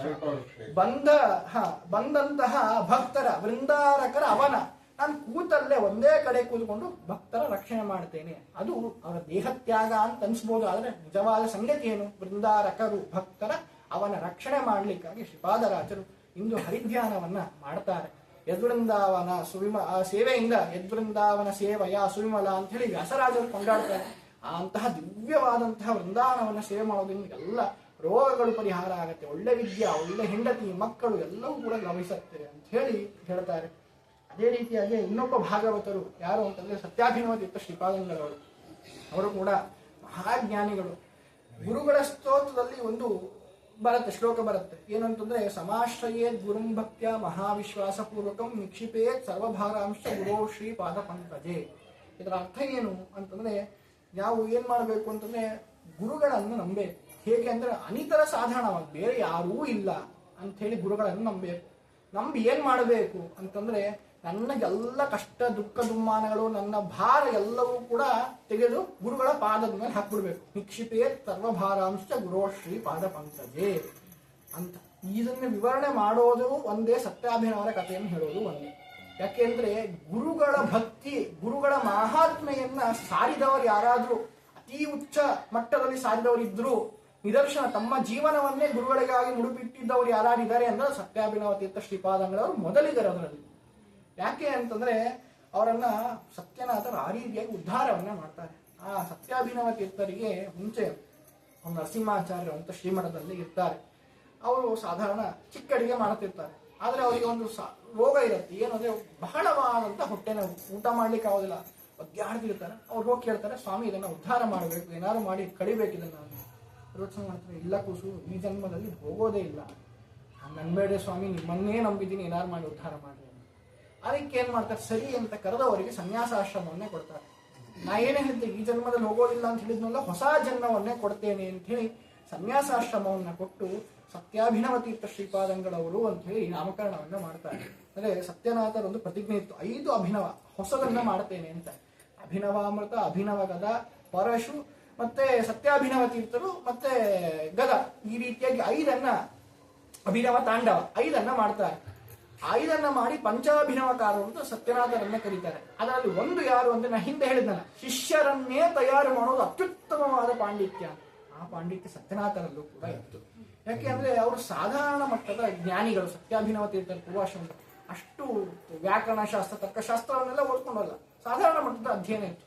ಆದರೆ ಯಾವಾಗ ಸತ್ಯನಾಥರು ಆಶ್ರಮವನ್ನ ಕೊಡ್ತೇನೆ ಅಂದ್ಕೊಂಡಾಗ ಅಲ್ಲಿದ್ದಂತ ದೊಡ್ಡ ಘನಘನ ಕೊಟ್ಟು ನನಗೆ ಕೊಡ್ತಾ ನಾಳೆ ನಾನು ಸ್ವಾಮಿ, ನಾಳೆ ನೀನು ಸ್ವಾಮಿ ಅಂತ ಹೇಳಿ ಕುಣಿದಾಡ್ತಿದ್ರು. ಆದರೆ ಸತ್ಯನಾಥರು ಏನ್ ಮಾಡ್ತಾರೆ, ಯಾರು ಊಹೆ ಮಾಡ್ಕೊಳ್ಲಿಕ್ಕೆ ಸಾಧ್ಯ ಇಲ್ಲ, ಇವರು ಸನ್ಯಾಸಿ ಆಗ್ಲಿಕ್ಕೆ ಲಾಯಕ್ಕಿಲ್ಲ, ಸಾಧ್ಯನೇ ಇಲ್ಲ ಅಂತ ಅವರನ್ನ ಕರೆದು ಕೂಡಿಸಿ ಅವರ ಕೈಲಿ ಗ್ರಂಥವನ್ನ ನಾನು ಬರೆಸ್ತೇನೆ ಅಂತನ್ನೋದು ಅವರ ಒಂದು ಪ್ರತಿಜ್ಞೆ. ಅಂತಹ ಪ್ರತಿಜ್ಞೆಯನ್ನ ಪೂರೈಸಿಕೊಂಡಿದ್ದೇನೆ ಸತ್ಯಾಭಿನವ ತೀರ್ಥರಿಗೆ ಆಶ್ರಮವನ್ನ ಕೊಟ್ಟರು. ಅವರು ಎಷ್ಟು ಪಾಂಡಿತ್ಯ ಅಂತಂದ್ರೆ ಗುರುಗಳ ಮೇಲೆ ಭಕ್ತಿ, ಆ ಭಕ್ತಿಯಿಂದ ಅವರ ಪಾಂಡಿತ್ಯ ಬಂದಿತ್ತು. ಪ್ರತಿಯೊಂದು ಗ್ರಂಥ, ಅನೇಕ ಗ್ರಂಥಗಳೇ ವ್ಯಾಖ್ಯಾನವನ್ನು ಮಾಡಿದ್ದಾರೆ. ಆ ಪ್ರತಿಯೊಂದು ವ್ಯಾಖ್ಯಾನಗಳು ವಿಶಿಷ್ಟವಾದಂಥ ಶಬ್ದವನ್ನ ಬಿಡಿಸಿ ಅರ್ಥವನ್ನ ಹೇಳುವ ಕ್ರಮ. ಆದ ಕೊನೆಗೆ ಬರ್ಕೊಂತಾನೆ, ಇದು ನಾನು ಬರೆದದ್ದಲ್ಲ, ನನ್ನಲ್ಲಿ ನಿಂತು ನನ್ನ ಕೈಯಲ್ಲಿ ಗುರುಗಳು ಬರೆಸಬೇಕನ್ನೋ ಹಠ, ಆ ಛಲ ಅದು ನನ್ನಲ್ಲಿ ಬರೆಸ್ತು, ಇದು ನಾನು ಬರೆದದ್ದಲ್ಲ, ಇದೆಲ್ಲವೂ ಕೂಡ ಗುರುಗಳಿಗೆ ಸಲ್ಲಬೇಕಾದದ್ದು ಅಂತ ಹೇಳಿ ಭಕ್ತಿ ವಿನಯದಿಂದ ಅವರು ಗುರುಗಳಿಗೆ ಸಮರ್ಪಣೆಯನ್ನ ಮಾಡ್ತಾರೆ. ಅವರ ಆಧಾರಿತವಾಗಿ 3 ಗ್ರಂಥ ಉಂಟು. ಅದರ 2 ಗ್ರಂಥ ಯಾವುದು ಅಂದ್ರೆ ಸತ್ಯನಾಥ ಮಹಾತ್ಮ ರತ್ನಾಕರ, ಸತ್ಯನಾಥ ಅಭ್ಯುದಯ ಅಂತ. ಹೆಸರು ಮಾತ್ರ ಸತ್ಯನಾಥರ ಹೆಸರು ಇರುವುದು ಸತ್ಯಾಭಿನವರ ಕಥೆ. ಇದು ಹೇಗಾಗತ್ತೆ ಅಂತಂದ್ರೆ ಅವರ ಜೀವನ ಮಹಿಮೆಯನ್ನು ತಿಳ್ಕೊಂಡ್ರೆ ಅದು ಗೊತ್ತಾಗ್ತದೆ. ಸತ್ಯನಾಥರ ಹೆಸರು ಯಾಕೆ, ಸತ್ಯಾಭಿನವರ ಕಥೆ ಯಾಕೆ ಅಂತ. ಏನು ಅಂತಂದ್ರೆ ಗುರುಗಳ ಮೇಲೆ ಭಕ್ತಿ ಅಂತ ಹೇಳಿದ್ವಿ. ಹೇಗಿತ್ತು ಅಂತಂದ್ರೆ ಬೆಳಿಗ್ಗೆ ಎದ್ದ ತಕ್ಷಣ ಗುರುಗಳ ಪಾದುಕೆಯನ್ನು ನೋಡೇ ಮುಂದಿನ ಕೆಲಸ. ಬೆಳಿಗ್ಗೆ ಎದ್ದ ತಕ್ಷಣ ಗುರುಗಳ ಪಾದುಕೆ ನೋಡಬೇಕು. ಯಾಕೆ ಪಕ್ಕದಲ್ಲಿ ಈಗಲೂ ಕೂಡ ನಮ್ಮ ಸ್ವಾಮಿಗಳು ದೊಡ್ಡ ಸ್ವಾಮಿಗಳ ಪಾದುಕೆಯನ್ನು ಪಕ್ಕದಲ್ಲೇ ಇಟ್ಕೊಂಡಿರ್ತಾರೆ. ಎದ್ದ ತಕ್ಷಣ ಮೊದಲು ಪಾದುಕೆ ದರ್ಶನ. ಹಾಗೆ ಮೊದಲು ಶುರು ಮಾಡಿದ್ಯಾರು ಅಂತ ಸತ್ಯಾಭಿನವ ತೀರ್ಥರು. ಆ ಕ್ರಮವನ್ನ ಸ್ವಾಮಿಗಳು ಕೂಡ ಈಗಲೂ ಅನುಸರಿಸ್ತಾರೆ. ಯಾವಾಗಲೂ ಅವರ ಜೊತೆಗೆ ಪಾದುಕೆ ಪಕ್ಕದಲ್ಲೇ ಇರುತ್ತೆ. ಹಾಗೆ ಸತ್ಯಾಭಿನವ ತೀರ್ಥರು ಕೂಡ, ಯಾಕೆ ನಾವಿಷ್ಟು ಬರಲಿಕ್ಕೆ ಕಾರಣನೇ ಸತ್ಯನಾಥರು. ಸತ್ಯನಾಥನ ಉದ್ಧಾರ ಮಾಡಿಲ್ಲ ಅಂದ್ರೆ ನಾವು ಈ ರೀತಿ ಸತ್ಯಾಭಿನವರಾಗ್ತಿದ್ವಾ? ಹಾಗೆ ಯಾವಾಗಲೂ ಪಾದುಕೆ ಪಕ್ಕದಲ್ಲೇ ಇರಬೇಕು. ಆ ಪಾದುಕೆ ಇಟ್ಕೊಂಡು ಬೆಳಿಗ್ಗೆ ದರ್ಶನ ಮಾಡಬೇಕು. ಆ ಪಾದುಕೆಯ ಮಹಿಮೆ ಏನು ಅಂತಂದ್ರೆ, ಒಮ್ಮೆ ಏನಾಗಿದೆ, ಗಡಿಬಿಡಿ ಹೊರಡೋ ಕ್ರಮದಲ್ಲಿ ಏನಾಗಿದೆ, ಪಾದುಕೆ ದರ್ಶನ ಮಾಡಲಿಲ್ಲ ಬೆಳಿಗ್ಗೆ. ಸರಿ, ಯಾವುದೋ ಒಂದು ಹಳ್ಳಿಗೆ ಹೋಗ್ತಾರೆ. ಆ ಹಿಂದಿನ ಕಾಲದಲ್ಲಿ ಕ್ರಮ ಏನು ಅಂದ್ರೆ, ಸಂಚಾರ ಮಠ ಬರ್ತಿತ್ತು. ಮಠ ಬಂದಾಗ ಅಲ್ಲಿದ್ದಂತಹ ಬ್ರಾಹ್ಮಣರ ಮನೆಗೆ ಶಿಷ್ಯರನ್ನ ಕೊಟ್ಟು ಕಳಿಸಿದ್ರು ಗುರುಗಳು.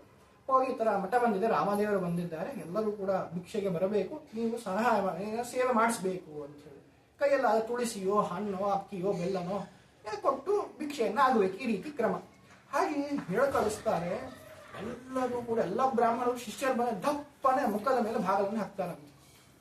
ಎಷ್ಟರ ಮಟ್ಟಿಗೆ ದುಸ್ಥಿತಿ ಬರುತ್ತೆ ಅಂದ್ರೆ, ಅವತ್ತಿನ ದಿನ ರಾಮಚಂದ್ರ ದೇವರ ಪೂಜೆಗೆ ಒಂದು ಒಣಗಿದ ತುಳಸಿ ದಳ ಸಿಗೋದಿಲ್ಲ, ನೈವೇದ್ಯಕ್ಕೆ ಬೆಲ್ಲ ಇಲ್ಲ, ಇಷ್ಟು ಪರಿಸ್ಥಿತಿ ಆಗ್ಬಿಡುತ್ತೆ. ಭಯಂಕರ ಬೇಜಾರು ಮಾಡ್ಕೊಳುತ್ತೆ ಸತ್ಯಾಭಿನವ ತೀರ್ಥ. ಯಾಕೆ ಹೀಗಾಯ್ತು ಅಂತ ಯೋಚನೆ ಮಾಡಿದಾಗ ಗುರುಗಳ ಪಾದಕ್ಕೆ ದರ್ಶನ ಬೆಳಿಗ್ಗೆ ಆಗಲಿಲ್ಲ ನಮಗೆ, ಹಾಗಾಗಿ ಈ ತರ ಪರಿಸ್ಥಿತಿ ಬಂತು. ಸರಿ, ಏನ್ ಮಾಡೋದು, ಮಾಡಿಬಿಟ್ಟಿದೀವಿ ಅಂತ ಹೇಳಿ ಆಯ್ತಂತ ಅವ್ರು ಹಂಗೆ ಪೂಜೆಯನ್ನು ಮುಗಿಸ್ತಾರೆ. ಬೆಳಿಗ್ಗೆ ಎದ್ದ ತಕ್ಷಣ ಹೇಳಿರ್ತಾರೆ, ನಾಳೆ ಬೆಳಿಗ್ಗೆ ಪಾದುಕೆ ಇರಬೇಕು, ನಾನು ದರ್ಶನ ಮಾಡಬೇಕು ಅಂತ ಕಟ್ಟಪ್ಪನೆ ಮಾಡ್ತಾರೆ. ಬೆಳಗ್ಗೆ ಎದ್ದ ತಕ್ಷಣ ಪಾದುಕೆ ದರ್ಶನವನ್ನ ಮಾಡ್ತಾರೆ, ಸ್ನಾನವನ್ನ ಮಾಡ್ತಾರೆ. ನದಿ ತೀರದಲ್ಲಿ ಪಾಠಕ್ಕೆ ಕೂತಿರ್ತಾರೆ. ನೋಡಿದ್ರೆ ಜೋರಾಗಿ ಮಂಗಳವಾದ್ಯ ಕೇಳಿಸ್ತಿದೆ. ಇದ್ದಕ್ಕಿದ್ದ ಹಾಗೆ ಆ ಊರಿನ ಜನ ಮಂಗಳವಾದ್ಯವನ್ನು ತಗೊಂಡು ಬಂಡಿಯಾದಂತಹ ಸಾಮಾನುಗಳನ್ನು ತೆಗೆದುಕೊಂಡು ಬಂದು ಸತ್ಯಾಭಿನವರ ಮುಂದೆ ಸಮರ್ಪಣೆ ಮಾಡ್ತಾರೆ. ಸ್ವಾಮಿ, ಅಪರಾಧವಾಯಿತು, ಕ್ಷಮಿಸ್ಬಿಡಿ, ನೀವು ಇಂಥ ದೊಡ್ಡವರು ಒಂದು ಗೊತ್ತಿರಲಿಲ್ಲ, ರಾಮಚಂದ್ರ ದೇವರೇ ಬಂದಿದ್ದಾರೆ ನಮ್ಮ ಊರಿಗೆ ಅಂತ ಹೇಳಿ ಆ ಸಮರ್ಪಣೆಯನ್ನ ಮಾಡ್ತಾರೆ. ಪಾಠದಲ್ಲಿ ಕೂತಂತ ಸತ್ಯಾಭಿನವ ಹೇಳ್ತಾರೆ, ನೋಡಿದ್ಯಾ ನಮ್ಮ ಗುರುಗಳ ಪಾದುಕೆಯ ಮಹಿಮೆ ಅಂತ. ನಿನ್ನೆ ಇದೇ ಜನರು ಮಕದ ಮೇಲೆ ಬಾಗಿಲು ಹಾಕಿದ್ರು. ಅದೇ ಜನರು ತಾವಾಗೆ ಮಂಗಳವಾದ್ಯವನ್ನು ಇಟ್ಕೊಂಡು ಊರಿನ ಹೊರಗೆ ಬಂದು ಕಾಲಿಗೆ ಬಿದ್ದು ಆ ಧಾನ್ಯಗಳನ್ನೆಲ್ಲ ಸಮರ್ಪಣೆ ಮಾಡಿ, ಇಲ್ಲೇ ನೀವು ಎಷ್ಟು ದಿನ ಇರ್ತಿರೋ ಇರ್ರಿ, ನಾವೆಲ್ಲವನ್ನು ನೋಡ್ಕೊಂಡು ಸೇವೆ ಮಾಡ್ತೀವಿ ಅಂತ. ಇದು ಗುರುಗಳ ಮಹಿಮೆ ಅಂತೇಳಿ ಸತ್ಯಾಭಿನವ ತೀರ್ಥ ಹೇಳ್ತಾರೆ. ಮತ್ತೆ ವಿಶೇಷವಾಗಿ 3 ಭಯಗಳಿಂದ ಸತ್ಯಾಭಿನವ ತೀರ್ಥರು ಪಾರಾಗಿದ್ದಾರೆ. ಒಂದು ರಾಜಭಯ, ಅಗ್ನಿ ಭಯ, ಚೋರ ಭಯ, ಇದೆಲ್ಲವೂ ಕೂಡ ಸತ್ಯಾಭಿನವರು ಗುರುಗಳ ಮಹಿಮೆ ನಾಮಸ್ಮರಣೆಯಿಂದ ಅವ್ರು ಹೇಳ್ತಾ ಅವ್ರಿಗೆ ಗೊತ್ತಿದ್ದು ಒಂದೇ ಮಂತ್ರ ಅಂತ, ಯಾವುದು ಮಂತ್ರ ಗೊತ್ತಿರಲಿಲ್ಲ. ಏನು ಅಂತಾನೆ, ಶ್ರೀ ಸತ್ಯನಾಥ ತೀರ್ಥ ಸ್ವಾಮಿ ಶ್ರೀಪಾದ ಗುರುಭ್ಯೋ ನಮಃ. ಅವ್ರು ಏನೇ ಬಂದರೂ ಕೂಡ ಹೇಳ್ತಿದ್ದಿದೆ 24 ಗಂಟೆನೂ ಕೂಡ ಏನೋ ಬಾಯಿ ಆಡಿಸಿದ್ರು. ಏನು ಅಂದ್ರೆ ಶ್ರೀ ಸತ್ಯನಾಥ ತೀರ್ಥ ಸ್ವಾಮಿ ಶ್ರೀಪಾದ ಗುರುಭ್ಯೋ ನಮಃ ಅಂತ ಹೇಳಿ ಗುರುಗಳ ಮಹಿಮೆ ಅಂತದ್ದು. ಯಾಕೆ ಅಂತಂದ್ರೆ ಶಾಸ್ತ್ರದಲ್ಲಿ ಹೇಳ್ತಾರೆ, ಹರೌರುಷ್ಟೇ ಗುರುಸ್ತ್ರಾತ ಗುರೌರುಷ್ಟೇ ನಕಶ್ಚನ ಅಂತ ಹೇಳಿ. ಒಂದು ವೇಳೆ ದೇವರು ನಮ್ಮ ಮೇಲೆ ಮುನಿಸ್ಕೊಂಡ್ರೆ ಗುರುಗಳು ಕಾಪಾಡಿದ್ರು. ಆದರೆ ಗುರುಗಳೇ ಮುನಿಸ್ಕೊಂಡ್ರೆ ದೇವರು ಕಾಪಾಡೋದಿಲ್ಲ. ಅಂದ್ರೆ ನಾವೇನೋ ಒಂದು ತಪ್ಪನ್ನ ಮಾಡಿದಾಗ ನಮ್ಮ ಪರವಾಗಿ ದಮ್ಮಯ್ಯ ಅಂತ ಬೀಳ್ತಾರೆ. ನಾವು ಸಣ್ಣ ಹುಡುಗ ಪ್ರಾರಬ್ಧ ತಿಳಿದೇ ಮಾಡ್ಬಿಟ್ಟು ಅವಿವೇಕ ಕ್ಷಮಿಸ್ಬಿಡು ಸ್ವಾಮಿ, ಕೂಸನ್ನ ಕ್ಷಮಿಸ್ಬಿಡು ಅಂತೇಳಿ ಗುರುಗಳು ಬೇಡ್ಕೊಂತಾರೆ. ಅದೇ ಗುರುಗಳು ಕೈ ಬಿಟ್ಟರೆ ಯಾರು ಹಿಡಿಯೋದಿಲ್ಲ. ಹಾಗೆ ಅಷ್ಟು ವಿಶ್ವಾಸ. ಯಾಕೆ ಅಂತಂದ್ರೆ ಇದೇ ಪ್ರಸಂಗವನ್ನು ಕಾಣಬಹುದು. ಸತ್ಯ ಜ್ಞಾನ ತೀರ್ಥರು ಒಮ್ಮೆ ಪಾಠ ಎಲ್ಲ ಮುಗಿತು ಓಡಾಡ್ತಿರ್ತಾರೆ. ಯಾವಾಗಲೂ ಪಂಡಿತರೆಲ್ಲ ಕೇಳ್ತಾರಂತೆ, ಏನ್ ಸ್ವಾಮಿ ಬಾಯಾಡಿಸ್ತಿರ್ತೀರಿ, ಯಾವಾಗಲೂ ಏನ್ ಹೇಳ್ತೀರಿ, ಯಾವ್ದಾದ್ರು ಮಂತ್ರ ಹೇಳ್ತೀರಿ, ನಮಗೊಂದ್ ಸ್ವಲ್ಪ ಹೇಳಿ, ಸಿದ್ಧಿಗಿದ್ದಿ ನಮಗೂ ಬರ್ಲಿ, ನಾವು ಒಂದು ಹೇಳಿದ ಮಾತಾದ್ರೆ ನಮಗೊಂದು 4 ಕಾಸು ಬರುತ್ತೆ, ಹೇಳಿ ಸ್ವಾಮಿ. ಸತ್ಯಜ್ಞಾನವನ್ನ ಕೇಳ್ತಾರೆ ಪಂಡಿತರೆಲ್ಲ. ಯಾವ ಮಂತ್ರ ಹೇಳ್ತೀರ, ಏನ್ ಸಿದ್ಧಿ ಅಂತಂದ್ರೆ ಏನು ಹೇಳೋದಿಲ್ಲ, ಶ್ರೀ ಗುರುಭ್ಯೋ ನಮಃ ಇಷ್ಟೇ ಮಂತ್ರವನ್ನು ಹೇಳ್ತಾರೆ. ಯಾವಾಗಲೂ ಖಾಲಿ ಇದ್ದಾಗೆಲ್ಲ ಶ್ರೀ ಗುರುಭ್ಯೋ ನಮಃ, ಶ್ರೀ ಗುರುಭ್ಯೋ ನಮಃ ಅಂತ ಈ ರೀತಿಯಾಗಿ ಗುರುಗಳನ್ನ ನೆನೆಸ್ತಾ ಇರ್ತಾರೆ. ಹಾಗೆ ಸತ್ಯಾಭಿನವ ತೀರ್ಥರು ಕೂಡ ತಮ್ಮ ಗುರುಗಳನ್ನು ನೆನೆಸ್ತಾ ಇರ್ತಾರೆ. ಒಮ್ಮೆ ಏನಾಗಿರುತ್ತೆ ಅಂತಂದ್ರೆ, ಒಂದು ಊರಿನಲ್ಲಿ ಮೊಕ್ಕಾಮನ್ನ ಹೂಡಿರ್ತಾರೆ, ಕುಗ್ರಾಮ. ಕಳ್ಳರು ಬಂದು ಆಕ್ರಮಣವನ್ನ ಮಾಡ್ತಾರೆ. ಒಂದು ಸಣ್ಣ ಗುಡಿಸಿಲು ಅಥವಾ ಒಂದು ಮಂಟಪ, ಆ ಮಂಟಪದ ಸತ್ಯಾಭಿನವರು ಮಾತಾಡ್ತಾರೆ, ಬೇರೆಯವರೆಲ್ಲ ಹೊರಗಡೆ ಇರ್ತಾರೆ. ಆ ಪಂಡಿತರಲ್ಲಿ ಏನಿರ್ತಂದ್ರೆ ಅಲಂಕಾರಕ್ಕೆ ಗುರುಗಳ ಸತ್ಯನಾಥರ ಆರಾಧನೆ ಮಹಾಸಮಾರಾಧನೆಯಲ್ಲಿ ಬಂಗಾರದ ಉಂಗುರಗಳೆಲ್ಲ ಕೊಟ್ಟಿರ್ತಾರೆ, ದಾನ ಎಲ್ಲ ಕೊಟ್ಟಿರ್ತಾರೆ. ಹಾಗೆ ಇರುತ್ತೆ. ಕಳ್ಳರಿಗೆ ಗೊತ್ತಾಗ್ಬಿಡುತ್ತೆ. ಬಂದು ಮೊದಲಿಗೆ ಏನ್ ಮಾಡ್ತಾರೆ, ರಾತ್ರಿ ಆಕ್ರಮಣ ಮಾಡ್ತಾರೆ. ಪಂಡಿತರನ್ನೆಲ್ಲ ಅಲ್ಲಿದ್ದಂತ ಜನ ಪರಿವಾರದನ್ನ ಹೊಡೆದು ಮುಖ ಹರಿದು ರಕ್ತ ಸುರಿತಿರುತ್ತೆ. ಎಲ್ಲ ಉಂಗರಗಳನ್ನೆಲ್ಲ ಕಿತ್ಕೊಂಡು ಇದ್ ಮಾಡ್ತಾರೆ. ಏನೋ ಆಕ್ರಂದನ ಕೇಳಿಸುತ್ತೆ, ಕಿರ್ಚಾಟ ಚೀರಾಟ, ಅವ್ರು ಜಪ ಮಾಡ್ತಾ ಕೂತಿರ್ತಾರೆ ರಾತ್ರಿ. ಆಮೇಲೆ ತಕ್ಷಣ ಪೆಟ್ಟಿಗೆನೂ ಕೂಡ ಅಲ್ಲೇ ಇರುತ್ತೆ. ಆಗ ಅವರು ಪೆಟ್ಟಿಗೆಯನ್ನ ರಕ್ಷಣೆ ಮಾಡೋದನ್ನ ಬಾಗಿಲು ಹಾಕಿಸ್ತಾರೆ. ಬಾಗಿಲು ಹಾಕಿ ಮತ್ತೆ ಶುರು ಮಾಡ್ತಾರೆ. ಏನಂತ, ಶ್ರೀ ಸತ್ಯನಾಥ ತೀರ್ಥ ಸ್ವಾಮಿ ಶ್ರೀಪಾದ ಗುರುಭ್ಯೋ ನಮಃ ಅಂತ ಹೇಳಿ ಶುರು ಮಾಡ್ತಾರೆ. ಆಗ ಆ ಕಳ್ಳರಿಗೆ ಒಂದು ದೀಪ ಬೆಳಕು ಕಾಣಿಸುತ್ತೆ ಕತ್ತಲೆಯಲ್ಲಿ. ಓ, ಇಲ್ಲೆಲ್ಲ ಸುಮ್ಮನೆ ಸ್ಯಾಂಪಲ್, ಇದು ಗೋಡೌನ್ ಅಲ್ಲಿದೆ ಅಂತ ಹೇಳಿ ಅಲ್ಲಿ ಆಕ್ರಮಣವನ್ನ ಮಾಡೋಣ ಅಂತ ಹೇಳಿ ಹೋಗಿ ಆ ಮಂಟಪದ ಭಾಗಗಳನ್ನು ದಬ ಹೊಡೆದಾಕ್ಬಿಡ್ತಾರೆ. ಸರಿ ಅಂತೇಳಿ ಹೋಗಿ ಒಳಗಡೆ ನುಗ್ತಾರೆ. ಇಲ್ಲೆಲ್ಲ ಪೆಟ್ಟಿಗೆಯಲ್ಲಿ ಇಟ್ಟಿರ್ತಾರೆ ಅಲ್ವಾ ನೀವೆಲ್ಲ ಬ್ರಾಹ್ಮಣರು, ಎಲ್ಲ ಅದು ಪೆಟ್ಟಿಗೆ ಅಂತ ನೋಡಿ. ಕಣ್ಣೆದರಿಗೆ ಪೆಟ್ಟಿಗೆ ಇದೆ. ಗುರುಗಳ ನಾಮಸ್ಮರಣೆಯ ಮಹಿಮೆ ಅವ್ರಿಗೆ ಪೆಟ್ಟಿಗೆ ಕಾಣಿಸ್ತಾ ಇಲ್ಲ. ಆಮೇಲೆ ಸತ್ಯಾಭಿನವ ತೀರ್ಥ ಕೈ ಕಟ್ಕೊಂಡು ಸುಮ್ಮನೆ ಜೋರಾಗಿ ಮಂತ್ರ ಹೇಳ್ದಾಗ ಕೂತಿರ್ತಾರೆ. ಬಾ ಹೇಳುತ್ತೆ, ಎಲ್ಲಿ ಪೆಟ್ಟಿಗೆ ಹೋಗಿ ಅಂತ ಹೇಳಿ ಅವ್ರು ಏನ್ ಮಾಡ್ತಾರೆ ಅಂತಂದ್ರೆ, ಹಾಕಿ ಪಂಚನ್ನ ಹಿಡಿದು ಮೈಗೆ ತಿಕ್ತಾರಂತೆ, ಬೆಂಕಿಯನ್ನ ಹಾಕಿ ಮೈ ಮೇಲೆ ಉಜ್ತಾರಂತೆ. ನಿರ್ವಿಕಾರವಾಗಿ ಸತ್ಯಾಭಿನವ ತೀರ್ಥ ಕೂತು ಅವ್ರಿಗೆ ಏನೋ ಆಗೇ ಇಲ್ಲನೋ ಅಂತ ಅನ್ನೋಂಗೆ ಕೂತಿರ್ತಾರೆ. ಮತ್ತೆ ಹಾಕಿ ಆಯುಧಗಳಿಂದ ಹೊಡಿತಾರಂತೆ. ಅಷ್ಟೇ ಅಲ್ಲ, ಎಲ್ಲಿಗೆ ಹೊಡಿತಾರೆ ಅಂತಂದ್ರೆ, ಎಷ್ಟೋ ದೊಡ್ಡ ಜಟ್ಟಿ ದೊಡ್ಡವರಿಗೆಲ್ಲ ಬೆನ್ನು ತಲೆ ಕಪಾಳ ಕೊಡೋದು ಸುಮ್ಮನೆ ಆಗ್ತದೆ. ಸೂಕ್ಷ್ಮವಾದಂತಹ ಭಾಗಗಳಿಗೆ ಹೊಡೆದ್ರೆ ತಡ್ಕೊಳ್ಳೋದಿಲ್ಲ. ಎಂತ ಜಿಟ್ಟಿ ಆದ್ರೂ ಕಣ್ಣಲ್ಲಿ ಬಿಡು ಅಂತ ನೀರು ಬರುತ್ತೆ. ಹಾಗೆ ಮೂಗಿಗೆ ಹಾಕಿ ಹೊಡಿತಾರಂತೆ ಸತ್ಯಾಭಿನವರಿಗೆ. ಆಗಲೂ ಕೂಡ ಶ್ರೀ ಸತ್ಯನಾಥ ತೀರ್ಥ ಸ್ವಾಮಿ ಶ್ರೀಪಾದ ಗುರುಭ್ಯೋ ನಮಃ ಅಂತ ನಿಲ್ಲಿಸೋದಿಲ್ಲ. ಆಮೇಲೆ ಇದನ್ನ ನೋಡಿ ಕಳ್ಳರಿಗೆ ದಿಗಲು ಬಿದ್ದು ಹೋಗ್ತಾರೆ. ನಾವು ಇಷ್ಟೆಲ್ಲ ಮಾಡ್ತಿದೀವಿ, ಏನೂ ಆಗ್ತಿಲ್ಲ, ಇದು ಏನಾದ್ರೂ ನಮಗೆ ರಿವರ್ಸ್ ಆಗ್ಬಿಡತ್ತೆ ಅನ್ನೋ ಅಷ್ಟರಲ್ಲಿ ಅವರೆಲ್ಲ ಮೈಗೆಲ್ಲ ಬೆಂಕಿ ಹತ್ತಿದಂಗೆ ಆಗ್ಬಿಡತ್ತೆ ಅಂತ. ಇಷ್ಟು ಅವ್ರು ತೊಂದರೆ ಕೊಟ್ಟಿದ್ದು ಸತ್ಯಾಭಿನವರಿಗೆ, ಆದ್ರೆ ಅನುಭವ ಆಗ್ತಿರೋದು ಕಳ್ಳರಿಗೆ. ಕೊನೆಗೆ ಅವ್ರು ಭಯಪಟ್ಟು ಅದೆಲ್ಲ ಬಿಸಾಕಿ, ಒಂದ್ ಸ್ವಲ್ಪ ಕಳ್ಳತನ ಮಾಡಿರ್ತಾರಲ್ಲ ಅದನ್ನೆಲ್ಲ ಇಟ್ಕೊಂಡಿದ್ದವರು ಅದನ್ನ ಬಿಸಾಕ್ಬಿಡ್ತಾರೆ ಹೊರಗಡೆ. ಸರಿ, ಬಂದಿದ್ದಕ್ಕೆ ಏನಾದ್ರು ಸಿಕ್ಕಿದಷ್ಟೇ ಲಾಭ ಅಂತ ಹೇಳಿ ಅಲ್ಲಿ ಮಠದಲ್ಲಿ ಸತ್ಯನಾಥ ತೀರ್ಥ ಶ್ರೀಪಾದ ಹಳೆಯ ಶಾಟಿಗೆ ಒಂದು ಗಂಟು, ಆ ಕಾವಿಯನ್ನ ಮಾಡಿ ಕೆಮ್ಮಣ್ಣಿನ ಒಂದು ಗಂಟು ಇರುತ್ತೆ. ಬಂಗಾರ ಉಂಗುರ ಎಲ್ಲ ಪಾತ್ರೆಗಳನ್ನೆಲ್ಲ ಬಿಸಾಡಿ ಕೊನೆಗೆ ಈ ಕಳ್ಳರು ಏನ್ ಮಾಡ್ತಾರೆ ಅಂತಂದ್ರೆ, ಒಂದು ಹೆಗಲ ಮೇಲೆ ಸತ್ಯನಾಥ ತೀರ್ಥರ ಹಳೆಯ ಶಾಟಿ, ಇನ್ನೊಂದು ಹೆಗಲ ಮೇಲೆ ಮಣ್ಣು, ಅದೊಂದು ಗಂಟು, ಅದನ್ನ ಎತ್ಕೊಂಡು ಓಡೋಗ್ತಾರಂತೆ. ನೋಡಿ ಗುರುಗಳ ಮಹಿಮೆ. ಕದ್ದಂತಹ ಕಳತನದಂತಹ ಮಾಲನ್ನು ಬಿಟ್ಟು ಮಣ್ಣು ಹಳೆ ಬಟ್ಟೆಯನ್ನ ಹೊತ್ಕೊಂಡು ಹೋದ್ರು. ಮತ್ತೆ ಸತ್ಯಾಭಿನವ ತೀರ್ಥರಿಗೆ ಬೆಂಕಿ ಹಾಕಿ ತಿಕ್ಕಿದ್ರು ಕೂಡ ಒಂದು ಚೂರು ಗಾಯ ಆಗ್ಲಿಲ್ಲ, ಒಂದು ಸ್ಕ್ರಾಚ್ ಆಗ್ಲಿಲ್ಲ. ಇಷ್ಟೆಲ್ಲ ಸತ್ಯನಾಥ ತೀರ್ಥ ಶ್ರೀಪಾದಂಗಳವರ ಮಹಿಮೆ, ಸತ್ಯನಾಥ ತೀರ್ಥ ಶ್ರೀಪಾದನ ನಾಮಸ್ಮರಣೆಯ ಮಹಿಮೆ. ಮತ್ತೆ ಆ ಕಾವ್ಯಕಾರರು ಹೇಳ್ತಾರೆ ಹೆಂಗಿತ್ತು ಅದನ್ನು ಹೊತ್ಕೊಂಡು ಹೋಗ್ತಿದ್ರು. ಆದ್ರೆ ಸತ್ಯನಾಥ ತೀರ್ಥ ಶ್ರೀಪಾದಂಗಳವರ ಶಾಟಿ ಈ ಕಳ್ಳರ ಬೆನ್ನ ಹತ್ತಿ ಇವರೇ ಕಳ್ಳರು ಅಂತ ತೋರಿಸ್ತಾ ಇದೆಯೇನೋ, ಅವ್ರು ಎತ್ಕೊಂಡು ಹಿಂದಿಂದ ಹೋಗ್ತಿದ್ರೆ ನೋಡ್ಲಿಕ್ಕೆ ಹೆಂಗಿತ್ತು ಅಂದ್ರೆ ಸತ್ಯನಾಥ ತೀರ್ಥ ಶ್ರೀಪಾದಂಗಳ ಶಾಟಿ ಇವ್ರು ಹೆಗಲೆತ್ತಿ ಇವರೇ ಕಳ್ಳರು ನೋಡ್ರಿ ಅಂತ ಹೇಳಿ ಶಾಟಿ ಸಾಧಾರಣ ಕತ್ತಲ್ಲಿ ಸ್ವಲ್ಪ ಕಾಣಿಸುತ್ತೆ ನೋಡಿ. ಹಾಗಾಗಿ ಆ ರೀತಿಯಾಗಿತ್ತು ಸತ್ಯನಾಥ ತೀರ್ಥರು ಶಾಟಿ ತಗೊಂಡು ಹೋಗ್ತಿದ್ರೆ ಅಂತ ಹೇಳಿ. ಇನ್ನೊಂದು ಬೆಂಕಿ ಒಂದು ಬಿದ್ದು ಬಿಡತ್ತೆ ಮಠಕ್ಕೆ ಇದ್ದಾಗ. ಆವಾಗ ಇದೇ ರೀತಿಯಾಗಿ ಸ್ಮರಣೆಯಿಂದ ಮಾಡಿ ರಾಮದೇವರ ಪೆಟ್ಟಿಗೆಯನ್ನು ಎಲ್ಲರಿಗೂ ಕೂಡ ಒಂದು ಸುಟ್ಟ ಗಾಯ ಆಗದಂತೆ ಸತ್ಯಾಭಿನವ ತೀರ್ಥರು ಕಾಪಾಡ್ತಾರೆ. ಹೇಗೆ ಅಂದ್ರೆ ಗುರುಗಳ ನಾಮಸ್ಮರಣೆಯಿಂದ. ಇನ್ನೊಮ್ಮೆ ಈ ಸಾಧಾರಣ ಪಂಡ್ರಪುರದ ಸಮೀಪಕ್ಕೆ ಸತ್ಯಾಭಿನವ ತೀರ್ಥರು ಹೋಗಿದ್ದಾಗ ಅಲ್ಲಿ ಔರಂಗಜೇಬ, ಆಗಿನ ಕಾಲ ಸಾಧಾರಣ ಔರಂಗಜೇಬ, ಅವನಿಗೆ ಒಬ್ಬ ಮಂತ್ರಿ ಇರ್ತಾನೆ, ನಾರೋ ಭಾಸ್ಕರ ಅಂತ ಅವನ ಹೆಸರು. ಅವನು ಶ್ರೀಮಠದ ಶಿಷ್ಯ. ಆಗ ಇದು ಬಂದಿದ್ದು ಗೊತ್ತಾಗಿ ಸ್ವಾಮಿಗಳಿಗೆ ಸತ್ಯಾಭಿನವ ತೀರ್ಥರಿಗೆ ರಾಯಸರನ್ನ ಬರೆದು ಕಳಿಸ್ತಾರೆ. ಏನಂತಾರೆ, ಈ ರೀತಿಯಾಗಿ ನೀವು ಶ್ರೀಮಠದ ಶಿಷ್ಯ, ನಾವು ಇಲ್ಲಿ ಹತ್ತದಲ್ಲಿದ್ದೇವೆ, ರಾಮಚಂದ್ರ ದೇವರ ದರ್ಶನವನ್ನ ಪ್ರಸಾದವನ್ನ ಸ್ವೀಕಾರ ಮಾಡಿ ನಮ್ಮ ಅನುಗ್ರಹಕ್ಕೆ ಪಾತ್ರ ಆಗ್ಬೇಕು, ಇದು ಗುರುಗಳ ಆಜ್ಞೆ ಅಂತ ಹೇಳಿ ಅವ್ರು ಕೊಟ್ಟು ಕಳಿಸ್ತಾರೆ. ಅವ್ರು ತಗೊಂಡು ಹೋಗಿ ಆ ಹತ್ತಿರದ ಊರಿಗೆ ಆ ಶಿಷ್ಯ ಕೊಟ್ಟಾಗ ಅದನ್ನು ಆಧಾರದಿಂದ ಸ್ವೀಕಾರ ಮಾಡಿ ಆಯ್ತು ಅಂತ ಹೇಳಿ ಅವರೆಲ್ಲರಿಗೂ ಮಂತ್ರಿಗಳು ಹೇಳ್ತಾರೆ. ಆ ಮಂತ್ರಿಗಳೆಲ್ಲ ಕೆಲವರು ನಕ್ ಬಿಡ್ತಾರೆ, ಏನು ಇವ್ರು ಯಾವುದೋ ಗುರುಗಳು ಏನು ಅಂತ. ಅದಕ್ಕೆ ಅವರು ಹೆಂಡತಿ ಏನ್ ಮಾಡ್ತಾರೆ ಅಂದ್ರೆ, ಇಲ್ಲ ಗುರುಗಳ ವೈಭವವನ್ನ, ಇವರ ಮಹಿಮೆಯನ್ನ ತೋರಿಸ್ಬೇಕು, ನಮ್ಮಲ್ಲೇ ಭಿಕ್ಷೆ ಆಗ್ಬೇಕು ಅಂತ ಹೇಳಿ ಗುರುಗಳನ್ನ ಅವರ ಬಿಡಾರಕ್ಕೆ ಕರೆಸ್ಕೊಂಡು ಗುರುಗಳ ಭಿಕ್ಷೆಯನ್ನ ಏರ್ಪಾಟ್ ಮಾಡ್ತಾರೆ. ಅದನ್ನ ನೋಡಿ ಯಾರು ಆಡ್ಕೊಂಡಿದ್ದಾರೆ ಅವರೆಲ್ಲರೂ ಕೂಡ ಗಲ್ಲ ಹೊಡ್ಕೊಂಡು ತಪ್ಪಾಯ್ತು, ಎಂತಹ ಮಹಿಮರು, ಎಂತಹ ತೇಜಸ್ವಿಗಳು ಅಂತ ಹೇಳಿ ಶರಣಾಗತರಾಗಿ ಅವರ ಅನುಗ್ರಹವನ್ನ ಕೇಳ್ತಾರೆ. ಇಷ್ಟ ಆಯ್ತು. ಆದ್ಮೇಲೆ ಏನಾಯ್ತು ಅಂತಂದ್ರೆ, ಈ ನಾರೋ ಭಾಸ್ಕರನ ಒಬ್ಬ ಏನ್ ಮಾಡಿರ್ತಾನೆ ಅಂತಂದ್ರೆ, ಅವನೊಬ್ಬ ದೂತನಿಗೆ ಅವನು ತಪ್ಪು ಮಾಡಿರ್ತಾನೆ, ಶಿಕ್ಷೆಯನ್ನ ಕೊಟ್ಟು ಹೊರಗಡೆ ಹಾಕ್ಬಿಟ್ಟಿರ್ತಾನೆ, ನೀ ಬರಬೇಡ ನೀ ಕಾರ್ಯಕ್ರಮಕ್ಕೆ ಅಂತ. ಅವನೇನ್ ಮಾಡ್ತಾನೆ, ಔರಂಗಜೇಬನಿಗೆ ಹೋಗಿ ಹೇಳ್ತಾನೆ, ಏನಂತ ನೋಡ್ರಿ, ನಿಮ್ ನಾರೋ ಭಾಸ್ಕರ ಇದನ್ನಲ್ಲ, ಎಂತಹ ಕುತಂತ್ರಿ ಮಂತ್ರಿ ಅವನು ಅಂತಂದ್ರೆ, ನಿಮ್ಮ ವಿರೋಧಿಯಾದಂತಹ ರಾಮರಾಯ, ಈ ಔರಂಗಜೇಬ ಡೆಲ್ಲಿಯಿಂದ ದಖನ್ನಿಗೆ ಬಂದಿದ್ ಯಾಕೆ ಅಂತಂದ್ರೆ, ಆ ರಾಮರಾಯನ ಮೇಲೆ ಯುದ್ಧ ಮಾಡ್ಲಿಕ್ಕೆ ಬಂದಿರ್ತಾನೆ, ಡೆಲ್ಲಿಯಿಂದ ಇಳಿದು ಬಂದಿರ್ತಾನೆ. ಅಂತಹ ರಾಮರಾಯನ ಗುರು ಯಾರು ಅಂದ್ರೆ ಈ ಸತ್ಯಾಭಿನವ ತೀರ್ಥರು.